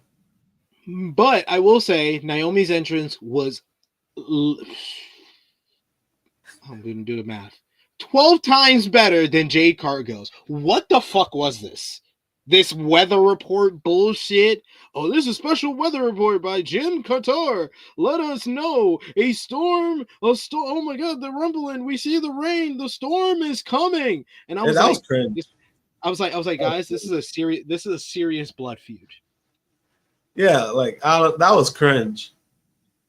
Both things look great though. I like how they looked. Yeah. Both of their gear, they looked amazing. Both ladies here, and they had more of an appropriate start because of the rivalry that they had. Jade came right at Naomi right from the opening bell, and she was in control most of the early way until Naomi was able to kind of use her veteran experience to get the advantage. She had a sweet looking X Factor onto the floor as Cargo was draped off the apron. Naomi worked her over for a bit, hits a nice little blockbuster onto the floor as well until Jade hits her with a tilt-a-whirl backbreaker. There was a very cool spot where Naomi went for a blockbuster in the ring off the top rope, and Jade caught her effortlessly out of the air and then hit a nice little jackhammer for a 2 count. Cargill caught her off the ropes again moments later and then hits a fall away slam. Cargill went to the top rope as Naomi brought her down. This was like a confusing spot. This is where it kind of took me out of it because it was like Jade was thinking about going for a moonsault, but then she turned around and then Naomi cut her off, brought her down with the avalanche bulldog. Naomi followed up with the split-legged moonsault, but only got a 2. She tried to apply a Rings of Saturn, but Cargill was able to power her up to her feet with Naomi on her shoulders, and she folded her as she spun her out of the electric chair position into a power bomb. It looked like she was going for the pin, but instead she picks her up, hits her with the jaded 1, 2, 3. The Jade Cargo picks up the victory here against Naomi. This was a solid enough matchup. This was another one that was surprisingly like not 10 minutes. I thought that the cap on this matchup would be 10 minutes. I think this one went like 8 or 9 minutes, but it was fine for what it was, and it was exactly what I kind of thought it would be, just in a little bit shorter amount of time. Like I said, solid enough matchup, so I gave it 3 stars. What about you? Same. I thought it was a fine, solid matchup. Was it like Mania type worthy matchup? Storyline wise, yeah. I don't know about the match itself. But you know, I thought it did more favors for Jade than her. Like, you know, I was happy to see that. I know there were some people when we were talking about it yesterday that they were talking about like with a Jade match, they try to look for like, hey, you know, I just don't want her to botch. So, you know, sometimes I get too focused on that, which is unfortunate, but it happens because it's happened too often. And I think the issue in this one is not really botches. It's just that it seems like Jade sometimes gets lost. Like they have a plan for the matchup, spot to spot. They've probably been working on this matchup, and then she sometimes forgets what's the next spot. It's either she forgets or she's like not confident that she could pull it off. And I noticed that even with AEW, she did that a lot in AEW. I remember there was a spot in AEW where she was going to do like her finisher on the top rope, but then she didn't feel confident at all. So they kind of abandoned that. Sometimes in wrestling, it's not a good thing because again, like there's no reruns. You can't fix it. You can't do, you know, like, so she's in a situation where I think sometimes that does happen. And I think I did notice that yesterday too, where it was like, maybe they were supposed to do one thing and then they kind of just like got away from that. Maybe it's a confident kind of thing. It could be because I've seen it before from Jade. But overall, like I thought it was a solid match. You know, definitely short, but I kind of expected it to be short. Yeah, I wouldn't say I'm not rocking with the Weather Channel entrance. Like as soon as it came up, I was like, that's what I expected this to be. It just wasn't shot very well. It looked like it was very amateur. Yeah, and it was just for me, it was just cringe. Like also true. Also true. Yes. We got a bunch of people who agree. Says Naomi entrance was better. Yeah, the Rock music was a choice, but it's still better than that stupid Weather Channel shit. In all respect to I know it was probably a local weatherman that they used for that spot, but did not like it. It wasn't shot very well. But we'll see. We'll see what happens. We got our driver finisher. He says professionals botch all the time, SP. So I try to just look past it as long as it don't look dangerous. Yeah, it just takes me out a bit. I just want them to like know what they're doing, and if they don't know what they're doing, just don't make it that noticeable. And a lot of times for Jade, it does look like it is noticeable, and I really feel like there's a lot of fans, and I'm going to say this. I say this as someone who has watched Jade since her first match in AEW. I love her look. I think that she can cross over into the mainstream and become like be in Hollywood and go on TV like she probably wants to do being in WWE. But I think this is as good as Jade's going to be. I feel like there's a lot of fans that are waiting for Jade to get better, and I don't know if she needs to or if she's going to. You know what I'm saying? No, I've been saying that for a long time too. And I remember one time when I said that, somebody said, "Oh, I was hating," and I'm like, I'm trying to say this in the best way possible. Yeah, no, I'm saying like somebody was saying I was hating, but I'm like, it's sometimes it happens. People reach their peaks and they reach their ceilings, and I think Jade, when it comes to professional wrestling, I do feel when her ring ability, I do feel like it's hitting that ceiling.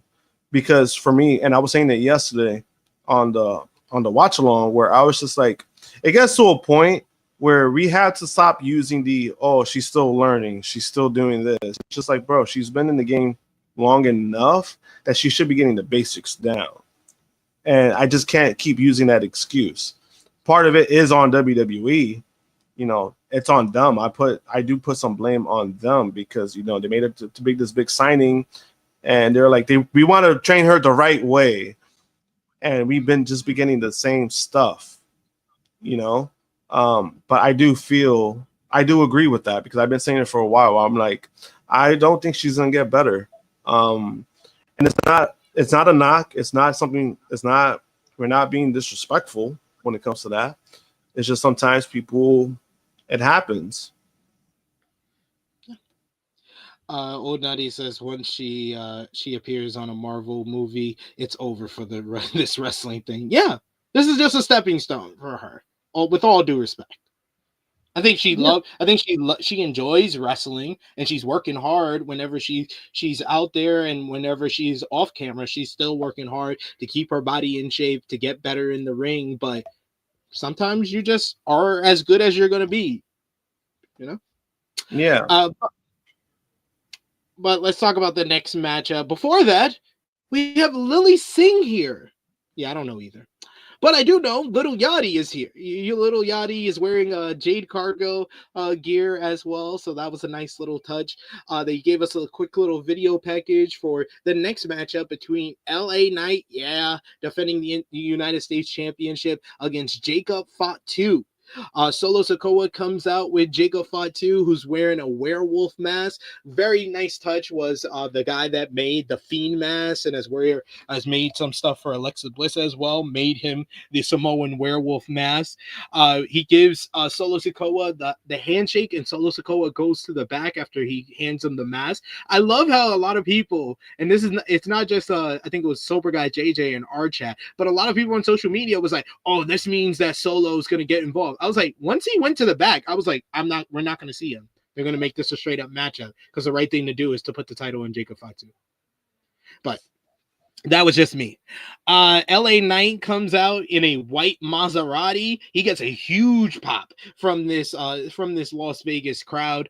Knight has the edge early on until Fatu hits a big Samoan drop. Knight tried mounting a comeback, but Fatu caught him off the top rope with a power slam. Fatu tried another Samoan drop, but Knight was able to counter that into a crucifix bomb. Fatu missed a stinger splash, so Knight booted him repeatedly until hitting a running knee. Knight drove him and twice into the ring post and hit him with a step up elbow drop that always looks impressive. This time he did it to a standing Fatu, which made the elbow drop look even more impressive. Fatu, though, gets control. He goes for a moonsault, but Knight ran up the ropes and hits an avalanche release German suplex for a 2 count. Fatu came back. He hits a big super kick and then 3 running hip attacks and then a senton bomb off the top rope for a 2. There were dueling chants at this point as they set up for the next spot. Fatu goes for the double jump moonsault, but Knight catches him in midair with the BFT. The timing on this was absolutely superb. He only gets a near fall as Fatu gets his hand on the rope for the rope break. Fatu hit a senton with Knight draped over the top rope at this point. He then followed up with a senton bomb. Then he hits three consecutive double jump moonsaults for the 1, 2, 3. Jacob Fatu is your new United States champion in what I thought was a really good matchup. I thought this was the best match on the show to this point. I thought both guys really stepped up in the final like 3 to 4 minutes. Like I said earlier, it started off as like an ordinary TV match, but they really got it going and the crowd got behind things. They really loved LA Knight during his entrance and in the early going of this matchup, but Jacob Fatu just has such a ridiculous moveset that they got behind him and they popped big for the closing sequence with the double jump moonsault and for him picking up the victory here. Jacob Fatu wins his first singles title in WWE. You had Haku make his way down to the ringside area to congratulate him as well. So that was a nice touch also there. So really strong matchup. I'll give it the edge, just an edge over. No, I give it the same rating as Jay and Gunther, but I think this is a little bit better of a matchup overall, in my opinion. But I gave it 3.5 stars. What did you think about Fatu versus Knight? Same. I felt like it was a good match. It did kind of start off a little slow, and it was actually ended up being better than I expected. And when I said that last night, I was like, it was more so on LA Knight because I wanted to see what he was gonna do because his style was pretty basic, not over the top stuff, but he did a lot. Like, you know, and I was cracking jokes when I was just like, yeah, he's going to business for himself because he's gonna lose the title. So he's like, you know what? Might as well work my ass off and then show them like I deserve to be a top star. And I do feel like he did things that are like kind of, I want to say Mania worthy, but you could tell he put those moves out for Mania. Like when he did, what was that she did? It was kind of like similar to like Kurt Angle. He did something. And I was just like, yo, like when he did the step up and then into the avalanche German suplex. Yeah, like that. Like I was like, yo, like, you know, so it was a lot surprising. You know, like his performance was very surprising, and then also like that counter when he did the moves, and then he did the what was the finisher, right? The BFT out of the double jump moonsault. Yeah, so like I thought that was good. Was perfect. Yeah, it was great. Yeah, because I thought at first it was like a fuck up, but then I realized like, oh shit, it was actually a counter. And then I remember like it was man funny because when we were watching, like Romeo was just like, bro, why are you looking at the rope? Like you gave that away. It's about Jacob. Because Jacob looked at the rope before he touched it. He was looking at the rope. Romeo hates that shit. Romeo hates when the guys open up their eyes and look at the referee on the count. So he hates it when they look at the rope before a rope break. Yeah, that was mad funny. I was laughing because I was just like, you know what I mean? It's always obvious when they're gonna do it because it's too close to the ring. The way they shot, the angle, but it's mad funny when he brought that up. I didn't even notice it until they showed the replay. I was like, oh shit, he did look at the rope. He did look at it. And but like you said, I felt like the last 3 minutes of the match like really picked up. Like it really picked up. And then, you know, obviously the crowd was gonna get over for Jacob. You know, I think he's a beast, you know, and I've always said that about Jacob Fatu. Fantastic ring work, like I've always said it from his MLW days. It's just a matter of being in WWE. It's a matter of if they're gonna commit to you, you know, as in like if they're gonna make you next top star, that's gonna be up to the company. I don't think it's gonna be up to the man. It's gonna be up to the company if they really want to do that. They really should get behind him, strap the rocket to him because he's an absolute star. He has been for years, but I'm glad that he's on the WWE stage right now because they've booked him the right way since he debuted last summer. Then we get the next matchup. There's an adjusted video package for the next matchup to include Rey Fenix in Rey Mysterio's place. One of the other big news notes before we got to the night one of WrestleMania during the pre-show, Rey Mysterio announced that he was in fact hurt during SmackDown in the 6-man tag team matchup, and he would be replaced by Rey Fenix. So we get the video package, which is kind of a very ridiculously but still funny video package with El Grande Americano with a voiceover dubbed him saying stuff. They used a hefty yellow tint for El Grande Americano's entrance, as well as Alicia Taylor still is saying that he's from the Gulf of America, and the announcers had to say, no, he's from the Gulf of Mexico now. He's from the Gulf of Mexico now.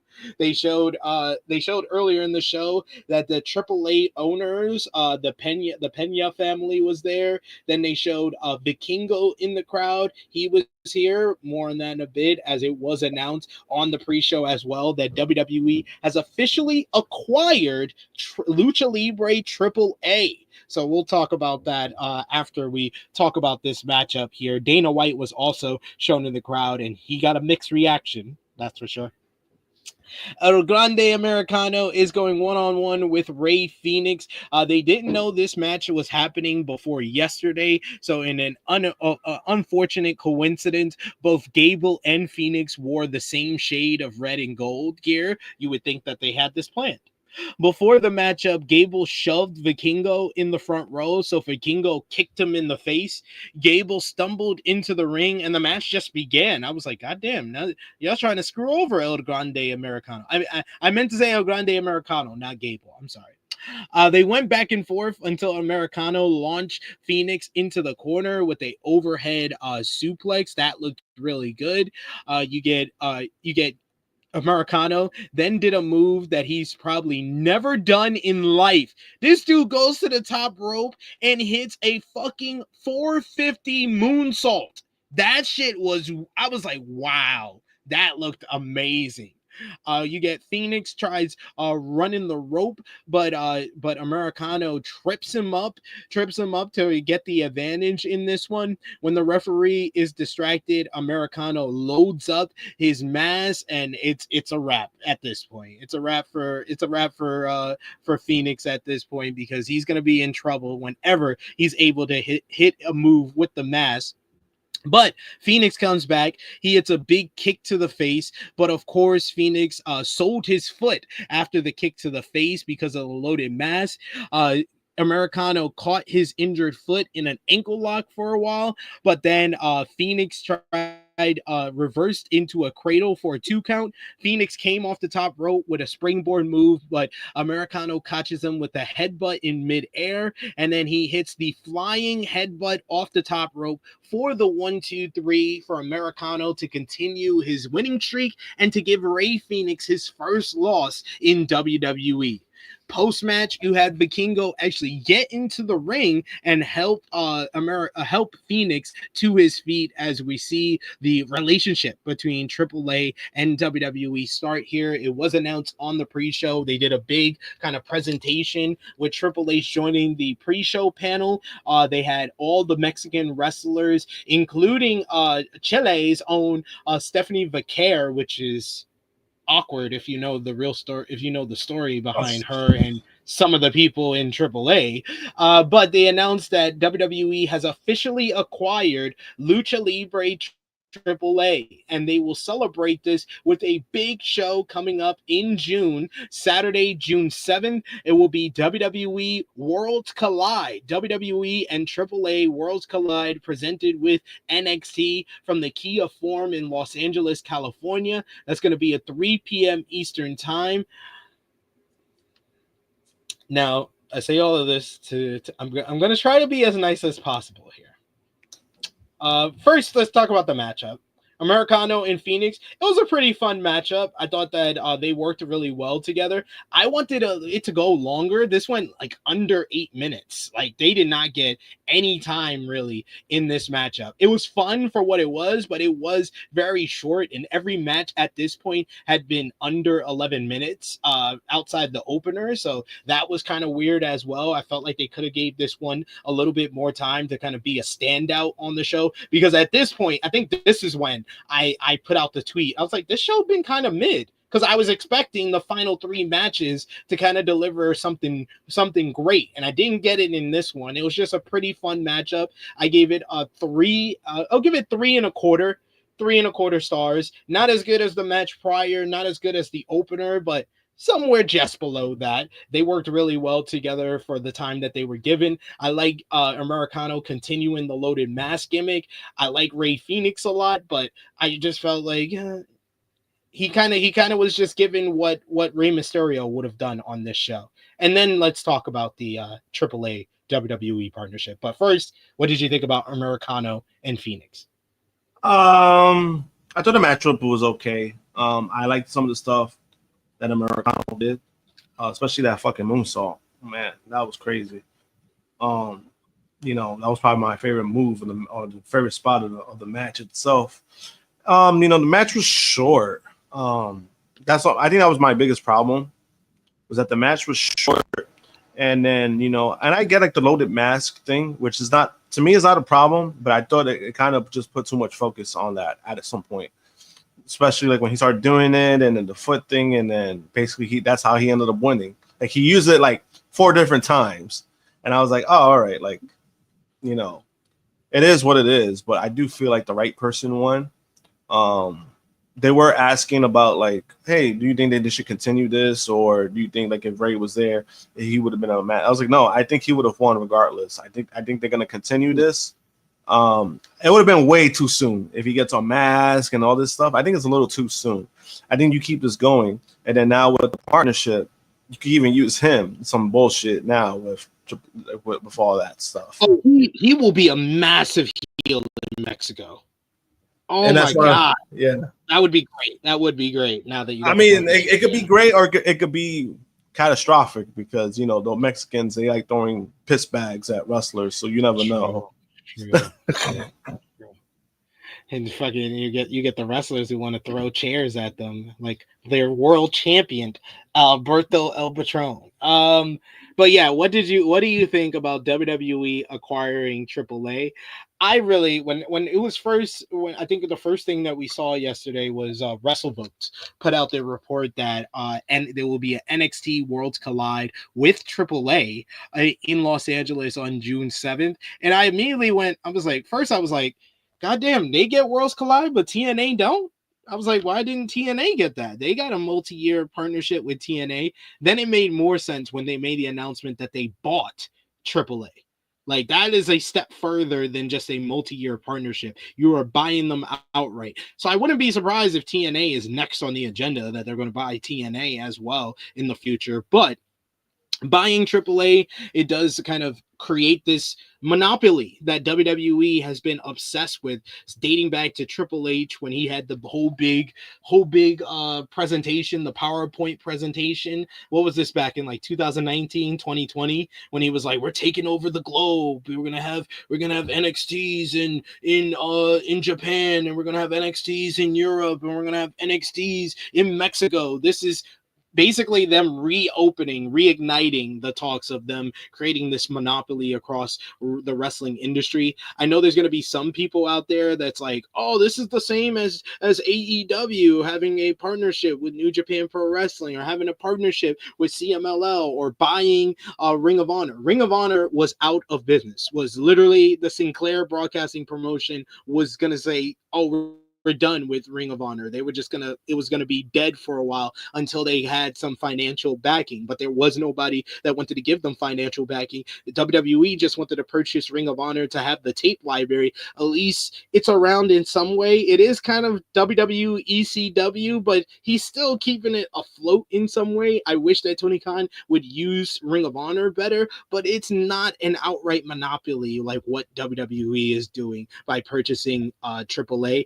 And for WWE fans who are not aware, Triple A is not the flex that y'all think it is. Triple A is one of the objectively worst wrestling promotions in the world. If it wasn't for the NWA, I wouldn't say objectively one of. I would just say it's the worst.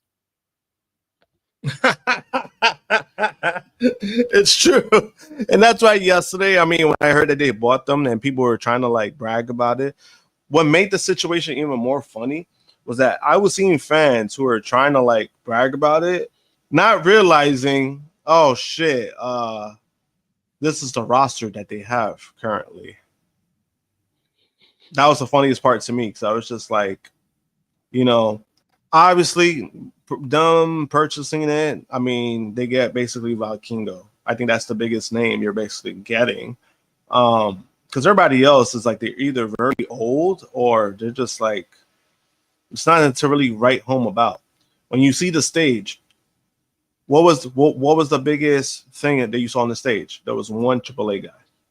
Everybody else was WWE talent, and they're like, Triple H is trying to say, oh, you know, we have them and them. I was like, bro, like, all you just did is put your Hispanic wrestlers on the stage, and you're trying to sell this.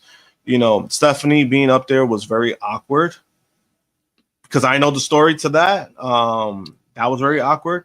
Andrade didn't want to be up there, clearly. He's a CMML guy. Like, he clearly didn't want to be up there. And the only people who were probably maybe positive about it was like Penta, Phoenix, because they were like AAA associated talent that was there. But everyone else was kind of just like thrown in, and it just kind of felt, it just felt like kind of weird, because I was just like, oh wow. And I made a joke too, and I was just like, oh yeah, that just means that the Hispanics are gonna have more storylines against each other. Fantastic. That's all that told me. And before anybody says anything, I am Hispanic myself, so bear with me on that. But them buying it, I mean, AAA needed it. It's good for AAA. They fucking needed it. WWE didn't need it. But it's very obvious what they're doing. I just don't think it's a positive thing that people think it is. Because we've seen WWE how they do business. And I don't think this is something that to write home about. You know, I said WWE buying AAA is like telling your deadbeat uncle, hey, you can live with me. You can move into my house. That's how that feels like. Deadbeat uncle. That's funny. That's funny. We got Oh Nutty, who says, too bad Pink Vikingo is gone due to AAA working him into the ground while injured. Yeah, I hope the fans can be able to see some of that peak of Vikingo come out on the WWE stage, because I would be happy for him as the performer, because I know he's so talented, and like he had that Rey Mysterio on WCW Nitro vibes when he had that 5-star classic with Kenny Omega 2 years ago. So I would hope he can recapture some of that magic post injuries that he's had. Yeah, same. And, you know, it's unfortunate because he is very young. He's like 26, 27, but because, you know, for years people did warn, like they were telling him about his style, and it's like their injuries too. Like it was like freaky kind of injuries too. Like I remember like there was like he basically tore his knee from like it was like a simple movement on him. It was the other talent that basically grabbed him, and his leg just shifted. Like his leg basically, like, it didn't buckle, but basically his body went one way, his knee went the other way. It's, you know, like he's had like those kind of injuries. But, you know, in some way, some kind of fashion, it would be cool to see him, you know, like, you know, see him, you know, in a match, like a premium match. That'd be cool to see, and I'll be happy for Viking himself, because I think the dude does work hard. He does, you know, put in the work, regardless of how people may feel about him.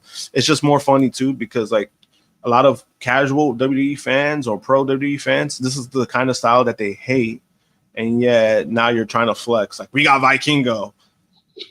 Okay, cool. Like, you know, and in regards to, like, I know people are like, oh, you know, he was associated with AEW and all this stuff. You know, he is a AAA talent at the end of the day. And also, AEW not getting him, I don't think is that big. It's not really a big loss, in my opinion. Again, like we said, he does get injured a lot. As far as what they would have done with him, he would have had great matches. As far as like a big company guy start, that's not going to happen. It's just not going to happen. So I was fine with it. It helps AAA.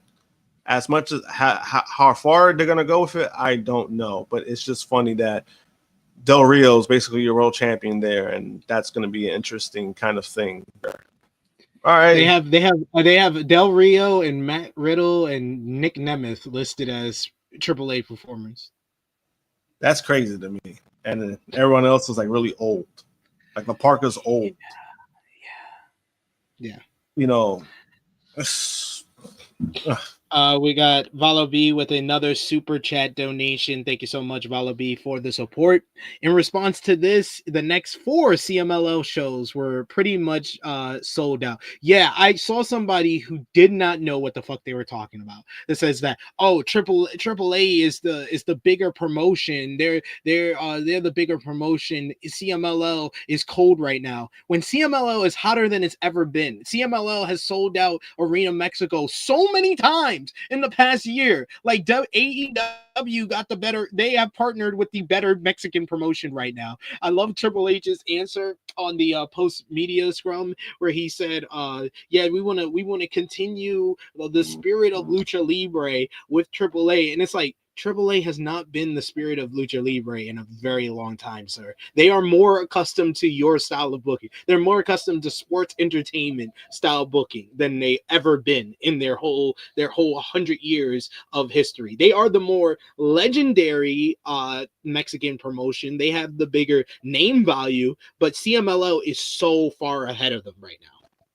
Yeah, and it has to do with, it's just funny that Conan was also trying to like flex, like what goes around comes around part 3. I'm like, this is not a flex, bro. It's not what you think it is. And with CMML, I mean, obviously, I think AEW did get the better end of it. But then also, what people don't realize is that, a lot of especially Mexican culture, they probably don't like the fact that WWE's invading their territory by doing this. There's probably there might be a big thing where a lot of the Mexican fans, a lot of the Mexican, like, when it comes to like their like territory or when it comes to stuff like that, they're probably going to support CMLL a lot more now because of this. As far as, Father said, hey, their shows got sold out. So now it's going to keep happening. And then you have Grand Slam coming up. You have Grand Slam in Mexico coming up. That's going to sell out. Like, I mean, yeah. Again, my mistake. Vala corrected me saying CMLL is more legendary because it's the primary promotion that AAA broke away from. Yeah, AAA does have like major stars that's come from there though, like Conan, like Rey Mysterio that made their names in the US. But you're all right. Like CMLL is the more historic promotion in Mexico, and that's why they own the rights to Arena Mexico, which is the best place for pro. That's the Madison Square Garden of wrestling in Mexico. Yeah, and I think that's the place where Ospreay been wanting to like work because I think he's never been there, and it's gonna end up happening. But again, I think it's just funny when people try to get deep into this and like they try to like talk about shit that they don't really know about. Because they were trying to shut down CMML, and it's just like you're shutting down a company you have absolutely nothing about. This is just weird. I don't watch All Pro Japan Wrestling. I don't shut on them because I don't know anything about it. No. It's just, you know what I mean? Like it's those things that are just weird. Like you're trying to flex without doing your homework, without doing your research. Like Triple Mania is not a good show to watch. It's never a good show. It's good for all the wrong reasons. We literally do watch-alongs because we expect it to be ridiculous. It's one of the biggest action trips you'll fucking watch, and that's why we watch it, because it's like, holy shit, this is so bad that it's entertaining. That's not a good thing. No, it's not. But thank you guys for talking about it and talking about your knowledge of CMLL and AAA. Volub says CMLL also owns the arenas too. Like he says, like if Tony only ran Daly's place, and we also got Frantic World who says CMLL's women's division is also very good. Persephone is great. La Catalina, who's been on Ring of Honor a lot lately, she's really good as well. We got Valav who says, also watch All Japan. It's actually pretty good. I don't watch All Japan because they have people that work there that I don't fuck with and I don't want to fuck with and that I have blocked on social media. So that's all I will say. I'm not going to be watching it. Sorry, Valav. Yeah, they turned me off when they made somebody a champion there. I'm good. We got Shawn Michaels who comes out on stage. He enters the stage and he announces the attendance for WrestleMania 41 is a sellout at 61,467. The number was written for him on a card in the biggest lettering possible. You can actually see it if you go back and watch this segment of the show. So they had to bring it. Triple H was like, "Oh, Shawn, you go out there and announce it. I can't come out a third time." Yeah, and then also it wasn't like 61,000. It was more like 55, 56,000. Yeah, like, I knew that was the WWE number.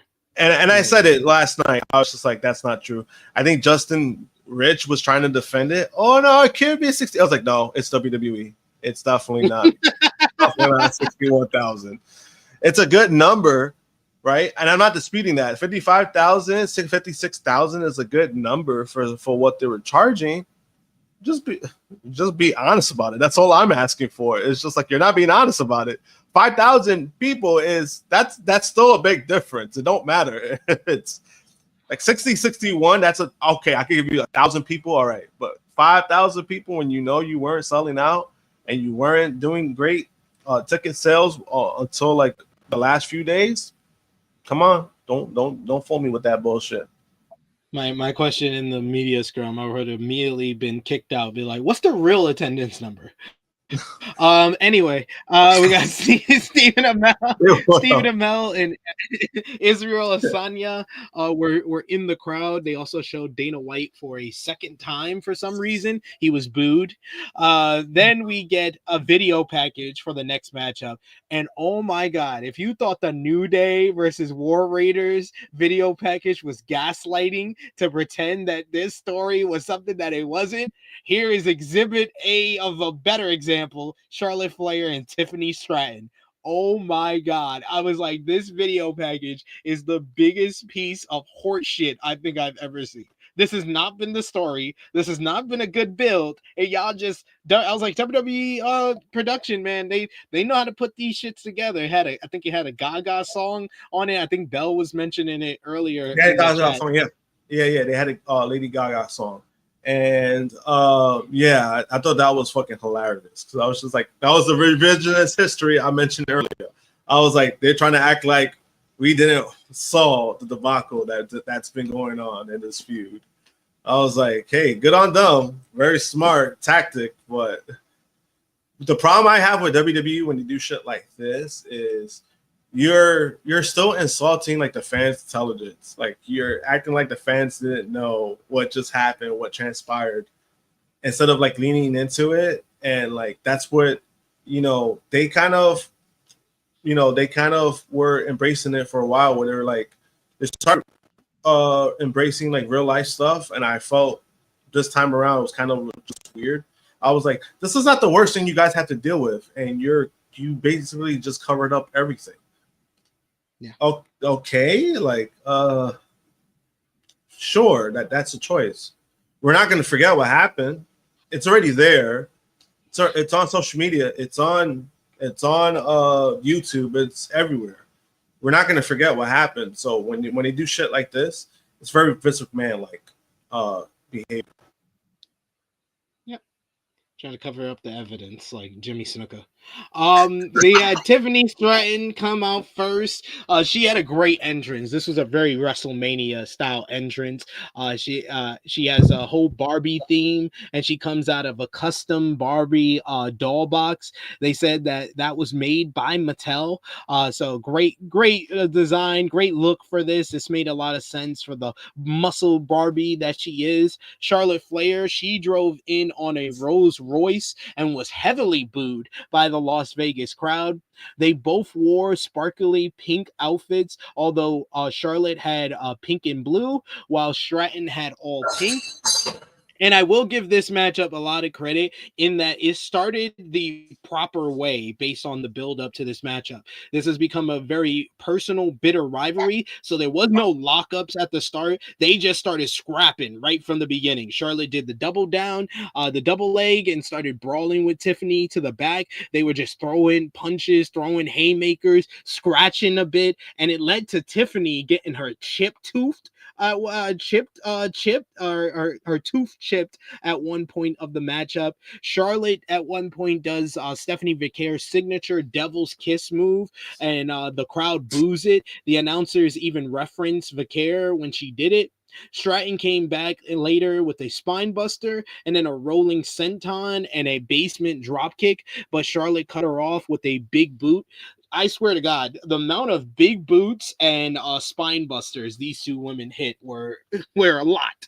It was a lot. Charlotte called her a bitch before hitting her with a few chops. Stratton responded with some aggressive strikes of her own, but Charlotte booted her yet again. Stratton avoided natural selection, but Charlotte was able to catch her with a sit-out power bomb for a 2 count. Stratton avoided another big boot and hit another spine buster for a 2 count this time. Stratton countered a flying crossbody into a cradle for a 2. Charlotte set up for a moonsault to the outside, but Stratton shoved her off of the top rope. Charlotte sold it like she hurt her knee, which had a heavy brace on it, so Stratton started immediately attacking the leg. Charlotte managed to boot her away and no-sold any attack that she did on the knee in this matchup. Charlotte began attacking Stratton's knee, going for the setting up for the figure 8 later in the matchup. Stratton got out of it, but got out of the figure 4 by punching Charlotte's injured knee. But that's the only time that Charlotte ever sold the knee in this matchup. Stratton chop blocked her against again. Charlotte did sell that, and then she hit the Finley roll. She went for the prettiest moonsault ever, but Charlotte got her knees up and then got a small package for it too. She only got the small package because she yelled at Tiffany to come here so she could get the near fall on the small package. Charlotte dropped Tiffany off the top rope and followed up with an avalanche natural selection for a 2 count. Charlotte trash talked Tiffy, so as she looked to basically put her away at this point, but Tiffany smacked her across the face. She then went for Charlotte went for the figure 4 again, but Tiffany was able to throw her into the ropes. She then throw her into the turnbuckle. She then followed up with an Alabama slam into the turnbuckle where Charlotte did not hit the turnbuckle, not really. Then Stratton hit the Finley roll, and then she followed up with the prettiest moonsault ever. 1, 2, 3. Charlotte Flair has lost. So to the surprise of me, big surprise as the crowd popped big for Tiffany Stratton picking up the victory here. The crowd wasn't super into this. They were booing Charlotte whenever Charlotte was in control, but this match, I didn't really like it. It went 19 minutes. It felt a little too long. Like, ironically, I've been wanting these matches to be longer because none of the matches went above 11 minutes outside of the opener.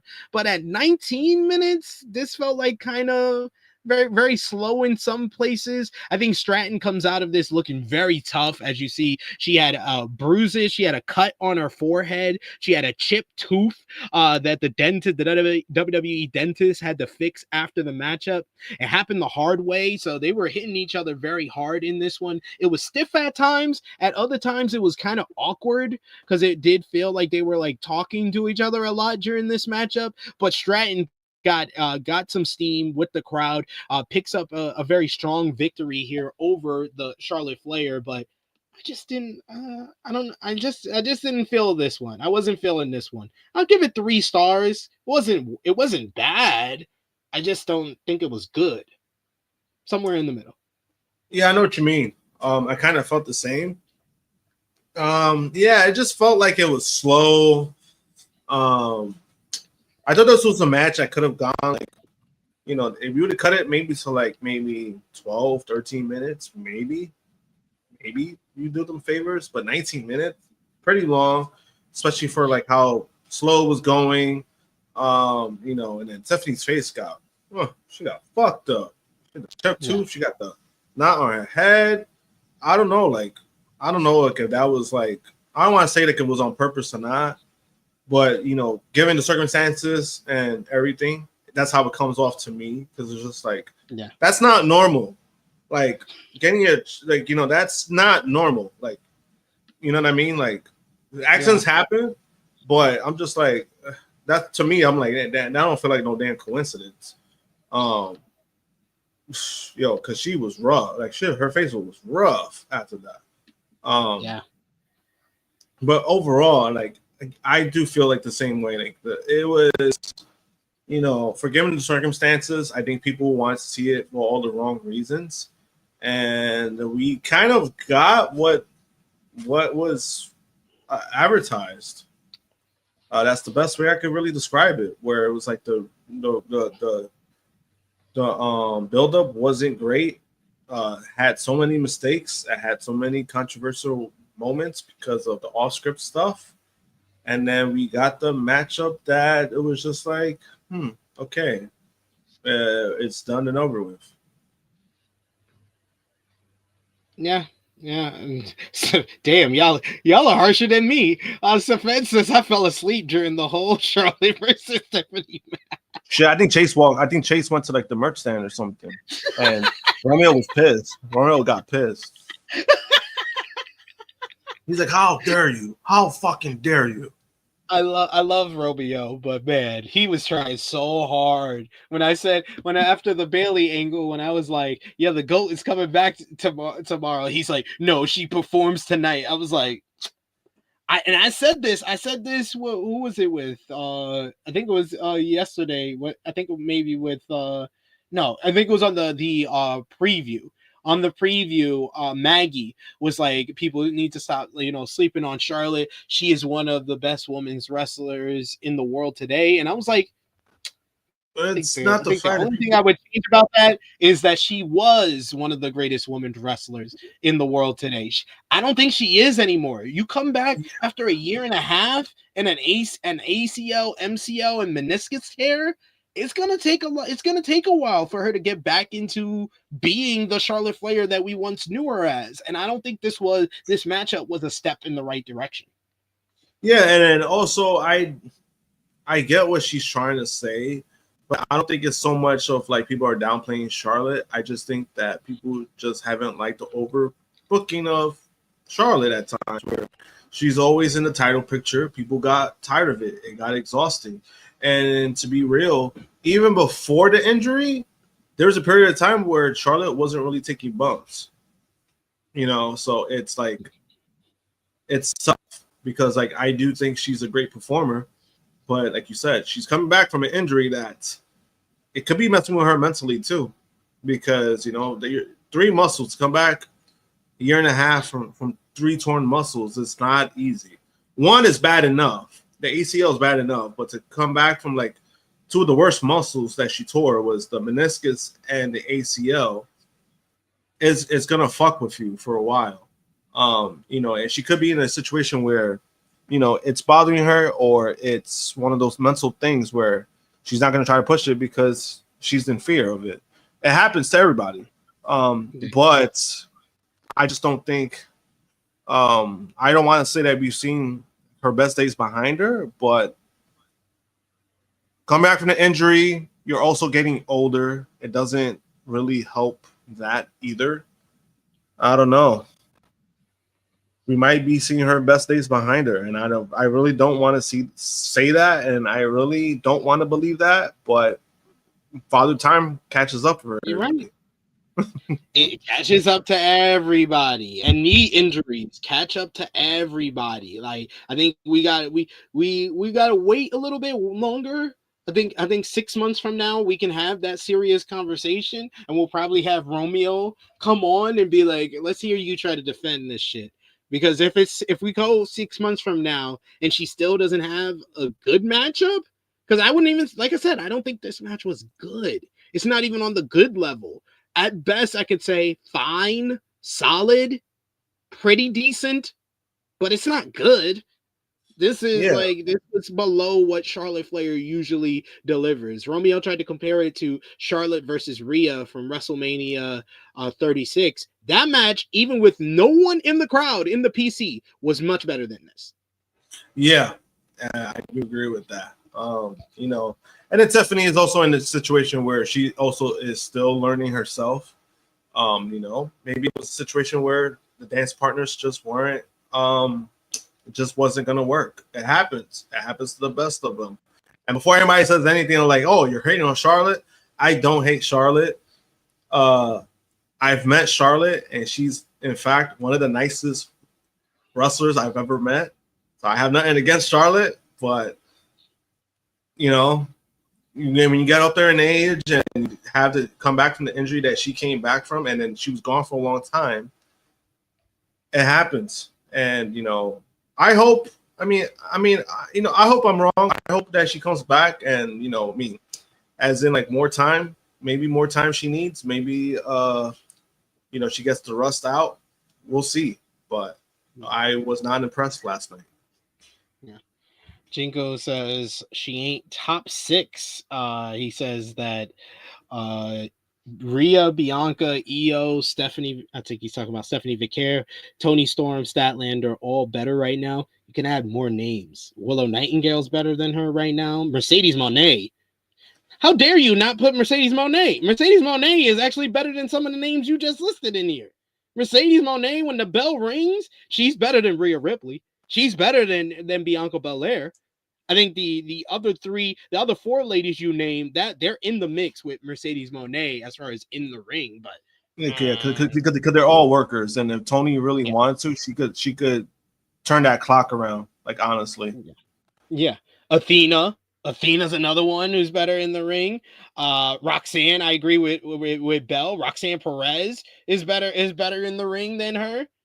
All right. And we're talking about like right now. All right, Power Driver. Right now, yeah. Power Driver. Let's stop that. See, now he's dragging it. I saw the Maki Ito match. I mean, he even said Harley Cameron. I love Harley, but no. Like, she's entertaining. She's entertaining. She's more entertaining than Charlotte. I'll give her that. More entertaining, and she has gotten like better in the ring. Like, I'll give her that, but not. Come on, like, don't put that much pressure on her like that. Don't do that. And Frantic Rail says Megan Bayne. I mean, Megan Bayne had a banger with Bozilla, but I think she needs more. And she had a great match with Toni at Dynasty. Yeah, she needs more. She needs more, but also I just like the way they've been presenting her. That's more important more than anything. So, I mean, I get it. There are currently women who are currently better. We're not saying like overall, but if we're talking about right now, what we've seen lately, that's actually a pretty good list that I saw. So Charlotte Williams Mercedes, top 10, top 10 but today. Yeah, but then to leave out Mercedes, like, come on. Yeah. Like, come on. That's disrespectful. Yeah. So, especially after this week. Like, how dare me not mention Athena after this week? Come on. They aired clips from the WWE Hall of Fame 2025. Thankfully, the Triple H clip was as long as everything else combined, but it wasn't as long as the actual speech. Steve Austin, Bret Hart, Michelle McCool, and Tugboat and family were all on stage introduced to the live crowd. Lex Luger was not there, but Triple H got his own entrance and he shook hands with everybody. That led to the aforementioned Bret Hart rolling his eyes at him. They also showed Io Sky taking a trip on the Goodyear blimp, and that was all to get to the main event of the evening, what we all been waiting to talk about. Seth freaking Rollins versus CM Punk versus Roman Reigns. Seth was first out. He had a flamethrower and pretended to light up the stage on fire. It looked pretty cheesy, but they did save this entrance by doing the lights out, and then his music stopped. And then for a brief moment, we thought that he was getting new music, but then the lights just came on and they played his usual music, but he did have a whole all white outfit instead of the all black that he had previously. Roman Reigns did a straight up entrance, his usual entrance, but I love the storytelling of it, where he didn't have any of the pomp and circumstance that Punk or Seth had. He's basically got nothing.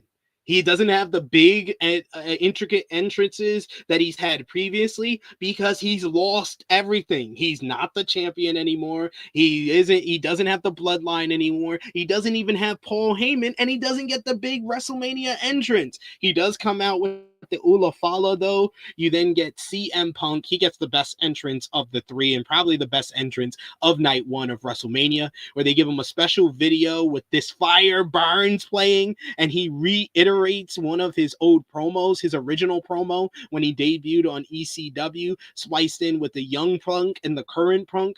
They showed footage of his ascension in the company, and it was basically the type of video that's like a retrospective type of video that they play for like Hall of Fame inductions. Then in living color was 100 times better than they were at WrestleMania 29. Here they were on cue with everything as they perform Cult of Personality live. Punk is even singing along with them. Punk comes out with Heyman. When Punk does the it's clobbering time, Heyman puts his watch in front and then gives Punk a big kiss. After they all entered, Reigns and Rollins looked as they always do, but Punk was taking it all in and took a deep breath. You can tell how much this meant to him. Before the bell rings, but before he gets involved in the action, Punk immediately left the ring to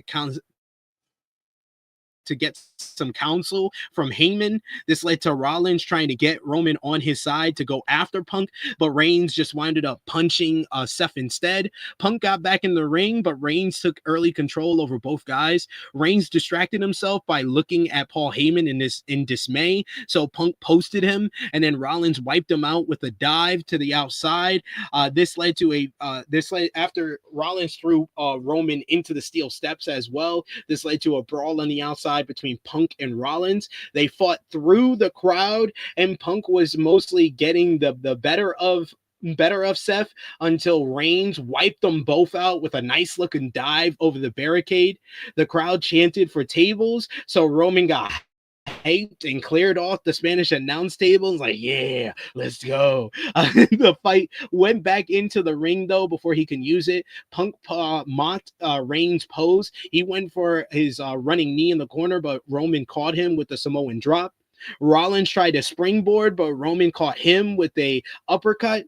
Punk gave Roman a neck breaker and handed out running knees in the corner to both men. Then he hit a simultaneous neck breaker and reverse DDT at the same time.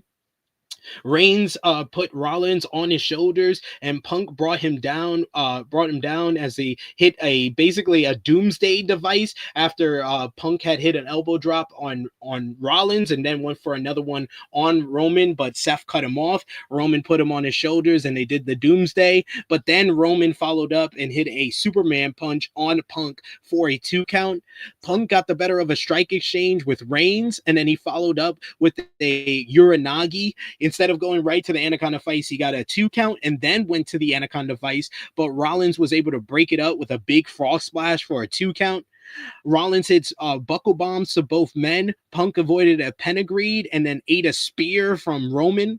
Roman tried to spear on Seth, and Seth catches him with this beautiful reversal into the pedigree, the same one that he hit on Roman back at Money in the Bank 2016. Rollins followed up with a stomp and then shoved Punk out of the ring. He quickly covered Roman, but he kicks out at 2. Roman goes for the spear on Punk, but Punk moved and Reigns speared Rollins.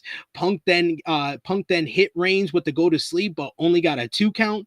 Rollins comes in and hits the pedigree on Punk, but Punk kicks out at 2. At this point, Rollins starts yelling at Reigns, and this is one of my favorite moments of this matchup, where he's like, they need to take out Punk. You don't have me anymore. You don't have Heyman anymore. You don't have Mox anymore. You don't have your bloodline anymore. You need to take him out for the greater good. Rollins goes to the outside and he goes to Punk. He clears off the English announce table. He tries to motivate Reigns to join him and put Punk through the table like the good old days. Reigns is conflicted as he doesn't want to team with Rollins, but he does want to take out Punk. He yells at Heyman that you put me in this situation. He calls for the shield bomb, but before he can do the hoo-wah, he just punches the shit out of Rollins and says, nope, I'm going to do it myself. Fuck you. He then powerbombs Punk through the English announce table. He follows up and powerbombs Seth through the Spanish announce table. Reigns then puts Rollins in the ring. He hits a spear, but Seth kicks out at 2. The crowd pops big for that one. Reigns puts Punk in a guillotine choke. He looks over at Heyman and says, this is all your fault. Punk reversed it into a jackknife pin for a 2 and then follows up with an anaconda vice, but Rollins comes in and breaks that up with a sharpshooter. He even flips off Punk, telling him fuck you, which blacks out the screen for a second there. Reigns then comes and puts the guillotine choke on Rollins as he had him in the sharpshooter, but Rollins reverses that to a Northern Light suplex for a 2.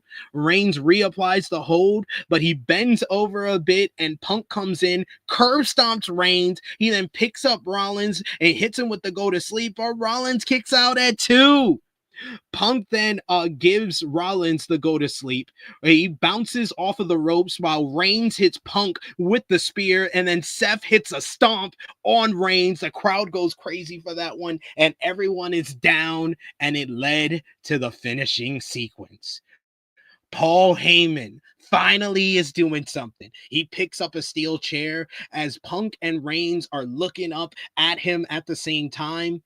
Heyman has to make a choice, and he slides the chair into Punk. The crowd gasps as Heyman enters the ring.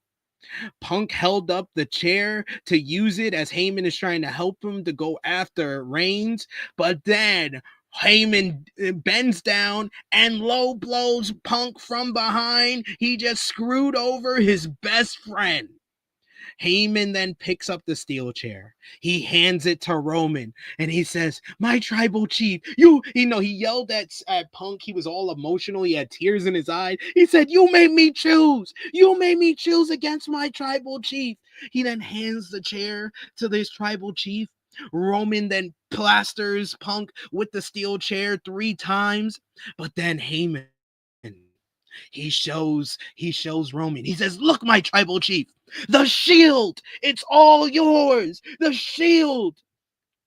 Reigns is very happy. He pushes Heyman aside. Heyman walks behind him.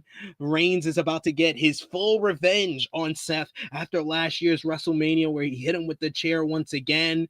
But the unthinkable happens. Heyman goes onto his knees and he low blows Roman.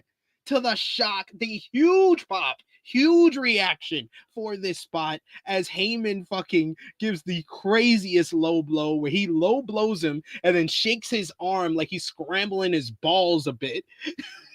Rollins didn't even turn around to look what happened because he already knew. Heyman picks up the steel chair. He hands it to Heyman. The fans at this point are singing Rollins' damn song because they love this moment so much. With Reigns' back turned, Rollins once again gives him the shield callback, hitting him in the back with the steel chair. He then follows up with the curb stomp. 1, 2, 3. Seth freaking Rollins has defeated Roman Reigns and CM Punk thanks to Paul Heyman. The visuals of everything post-match were fantastic. Cole is overreacting big time, saying this betrayal was the worst thing he's ever seen. You got Heyman and Seth looking like he's just basking in his own glory as he predicted all of this. He manipulated the master manipulator, and now Heyman has screwed over his tribal chief and his best friend to choose Seth because Seth was right. They both left him before. Reigns last year, after he lost the undisputed WWE Universal Championship, left him to be murked in front of his kids in Madison Square Garden, while Punk left him 10 years ago and only came back, only did him a favor for a favor in exchange that hurt his relationship with Roman. So he said, fuck both of them. I'm going with the winner. I'm going with the guy that has laid both of y'all up, or laid both of y'all out in the last couple of weeks. I'm sticking with Seth. What a moment. What a matchup. This is one of the best WrestleMania main events of all time. I think that this is maybe in the same, I would say it's in the same range as like Rock versus Austin from 17, Michaels versus Undertaker from WrestleMania 26, last year's main event with Roman and Cody 2 years ago with Sami Zayn and Kevin Owens versus the Usos. I gave this 4 3/4 stars. This is a near perfect in everything because it not only gives you the storytelling, it gives you the big moment, and it gives you a moment that's going to make people watch moving further to know why Heyman chose Seth and what this new heel character for Seth with Paul Heyman means to the WWE. So Seth's whole promos now make sense. He did change the future of this industry. Fantastic matchup. What did you think, Josh? Basically the same. It was a great overall main event. I mean, I knew all three guys would deliver. It's just a matter of how they deliver, what was going to happen. You know, originally I thought Roman would win. I thought Heyman would turn on Punk and it will be Roman winning. But I like this even better. You know, I don't hate Seth Rollins, and you know this is a good thing for Seth Rollins. You know, because we've been saying that for a long time, where it's like this guy is doing a lot of work. He's putting in the most effort. He's been like the flag bearer for the company, and it's like he's always getting the short end of the stick. If it's somebody else coming in taking his spot, you know, he's always been the person that kind of just, you know. We never really hear him complain. You know, he's spoken about like how he might feel a little jealous or anything, but he's never been like that individual where it's like it becomes overbearing, where it's like, oh my God, Seth, shut the fuck up. Compared to like someone like Punk who's done it and it's just like, bro, stop complaining, right? I think this is a great moment for him. I know there's a lot of people who are like legit pissed about it. Because they're like, you're going with Seth Rollins? Really? Seth Rollins? He's the one that won the match? I mean, Seth was the glue in this whole rivalry, this whole feud build-up. He was the best part of it, in my opinion. Why? Because he always delivered. His promos were probably the best out of any guy. Yeah. Like, he carried this build to this matchup. They never really gave Punk a mic outside of the favor segment. Roman was never really saying anything until it was about really Heyman. It wasn't about building up the matchup. Seth did the heavy work with building up this matchup, and it came through here. Yeah, you know, and I mean, more so like everything came to fruition. It was just hilarious because I was just talking so much shit last night, where I was just like, damn, you know, Punk's favor ended up backfiring. So why he needed that favor to begin with, right? It was mad funny. Like I was saying, you guys were right for saying that it was a stupid favor to have. It was. You see, that's why I was like, what the fuck? But then, like the whole thing with Paul Heyman, right? Where I was like, hey, we all know Paul Heyman's a piece of shit, right? We all know, like in ECW, he didn't pay his talents, or he always jumped like to wrestle like a hoe, right? He did it with Brock, he did it with Kurt Angle, he did it so many fucking times in his career, right? This is no different than what he did. But in a sense, it's kind of justified. Why? Because they both guys treated him like an abused ex-wife. So he chose a guy that's treated him better than both of them. Like it feels like the whole segment where he said, like, now you owe me a favor, that this was all a part of the plot too. That he just basically, he knew this is something like all the things that he said in that promo before that spot, he had probably already told him. And he already got him, like, ever since a Punk chose that as his favor. It seems like Seth has had this wheel moving, it seemed like, from how they performed that ending so well. Yeah, and I mean, the match itself, I thought the match was great. All guys delivered, so many close calls. Again, the only nitpick, and this is the nitpick that I've been saying for a long time when it comes to Punk matches, sometimes there's a WWE issue, was the finishers. The finisher galore that usually I have a criticism with. This was a Heyman special, though. This is Paul Heyman, fingerprints all over it. Yeah, and it's just like, I think that was the only main pick where, but, I was like, yeah, with a CM Punk match, this is what you're going to get. He's going to kick out of so many fucking finishers until somebody actually wins. I mean, that was the only nitpick that I have that would make it like a perfect match. But besides that, I mean, it's very fucking close. Great matchup, great work between all three guys, and then the finish, like the suspense, the finish. That's what made it a great match. And this match saved WrestleMania night one. It saved night one, and this was the best choice. Obviously, they went with the best choice to finish the show. Because imagine we would have gone what we got with Jey Uso at the main event. Ooh. Yeah. Like, so it's like Maggie and Cresta were both like, Jey deserved to be in the main event. I was like, Jey is popular enough. Oh, Jey? I thought they said to be. Oh, yeah. No, but I was like, they agreed with me that the match of Jey and Gunther did not deserve to be in the main event. This one has the bigger stars, and it delivered in the main event spot. So they made the right choice. They definitely did. Yeah, and I was fine with that because I'm just like, they're the three top guys in the company. Literally wait. It depends on how you look at Roman. Some people view him at number one because some people view him at number two. Punk is probably a number three, and then Seth is the number four. So you have your top five in the company in the match. You go with the main event. You go with some people. Yeah, like you go with this big selling point, and that was the right move. Especially what we got last night. I mean, obviously, it was the right move.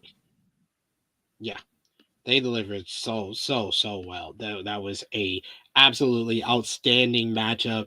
I say Davion gave it like 5 stars. Bell gave it 4.5. Safet said it was 4 3/4. I gave it 4 3/4, but I wouldn't argue with anybody who thought that was a 5-star matchup either, because that was splendid stuff. The storytelling, and I love the different like dynamics. Like when Rollins was fighting Punk, you can feel the hatred between them and the history between them. When Reigns was fighting with Rollins, you could feel a bit of love and hate between them, like with Seth trying to have Roman get on his side and use Roman to take out Punk and stuff. And then whenever Punk and Reigns were fighting, they would glance over to Heyman and he's almost in like tears every single time. So like the dynamics were so well. They mixed in the 3-way spots very well, and like I feel like it took it up. Like they went to like the third gear very early. Like as soon as Rollins reverses the spear into the pedigree,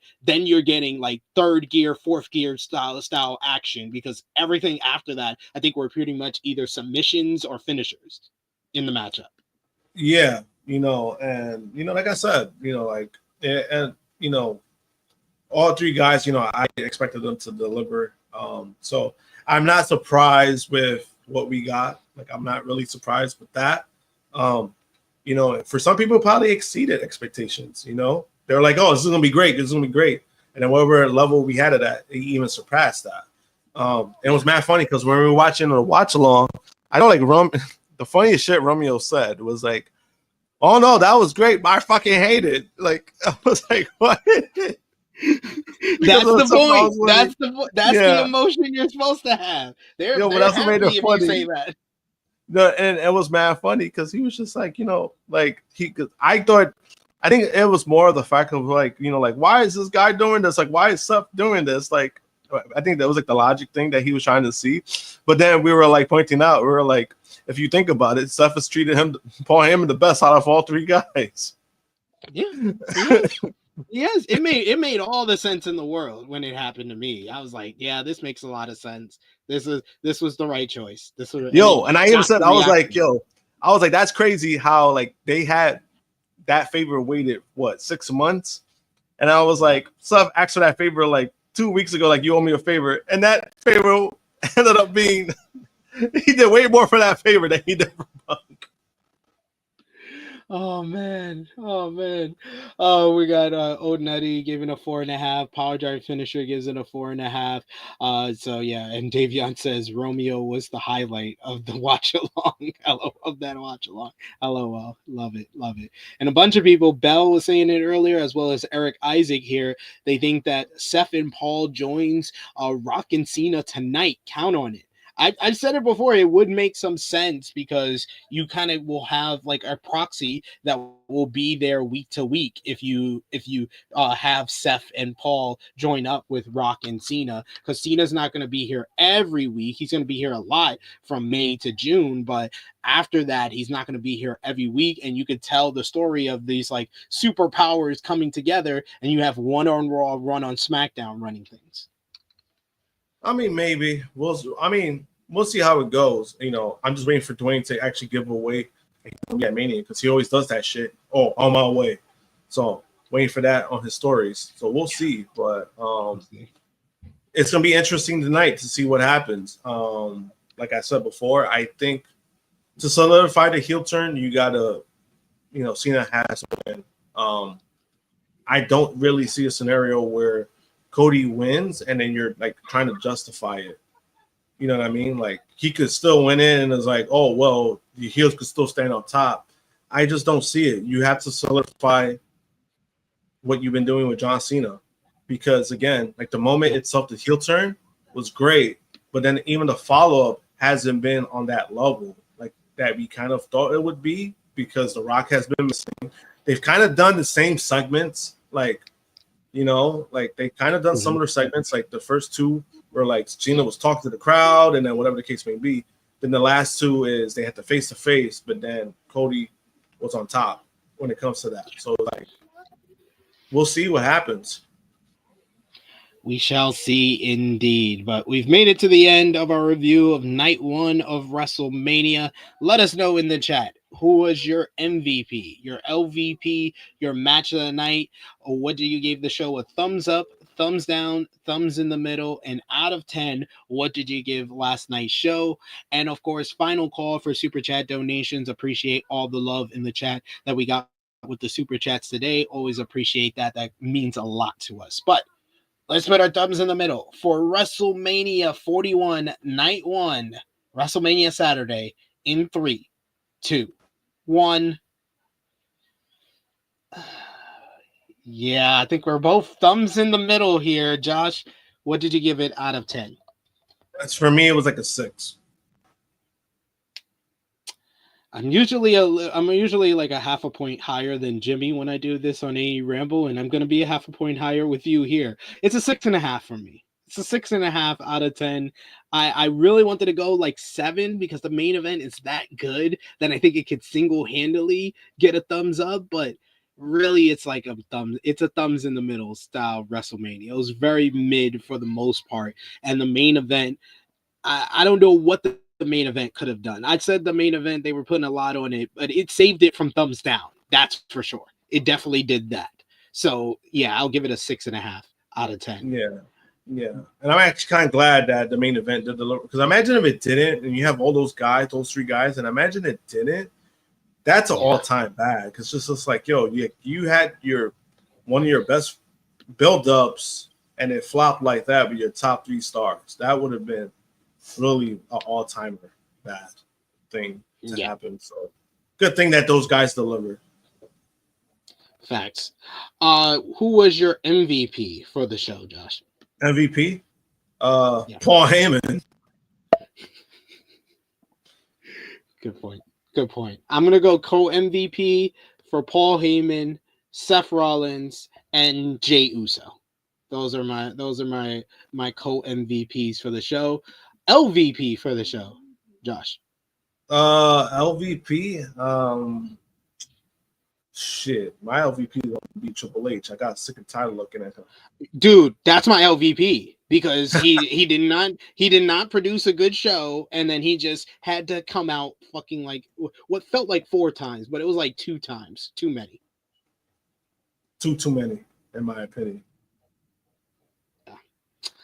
And then what's your? I mean, this is easy. Match of the night. Main event easily. Main event easily for me as well. We got Power Driver Finisher who goes a 5 out of 10. Damn, you guys got to remember this 5.5 and 5 out of 10. That is not thumbs in the middle. That's a thumbs down. That's a thumbs down. Like we got Craig Carter in second says thumbs in the middle, 5 out of 10. No, 5 out of 10. You got to do it. You got to do your thumbs up, thumbs down, thumbs in the middle like you're in school. Is getting a 50 out of 100 a thumbs in the middle? No, you failed. Yeah. That's how I grade it. Yeah. This guy, he confirmed it's a thumbs down. He's like, yeah, it's a thumbs down. We got Old Nutty is thumbs in the middle, 5.5. MVP Seth, LVP Triple H. Belle says maybe a 6. She's been convinced to go higher. Belle says MVP Heyman and Tiffany's dentist. Shout outs to the dentist indeed. Craig Carter II says LVP Triple Paul. We got Chingo who says MVP Heyman and Tiffany's dentist, LVP Triple H. Safet says LVP Triple H. Bell says LVP Charlotte Flair. Davion says MVP Seth Rollins, and everybody is pretty much in we're unanimous on this. The main event, the triple threat match, is the match of the night. Seems like it's pretty much and it's kind of funny because where's that Sam guy? What was his rating? What, 9 out of 10? Prick. God, he ain't got to be a prick. Goddamn.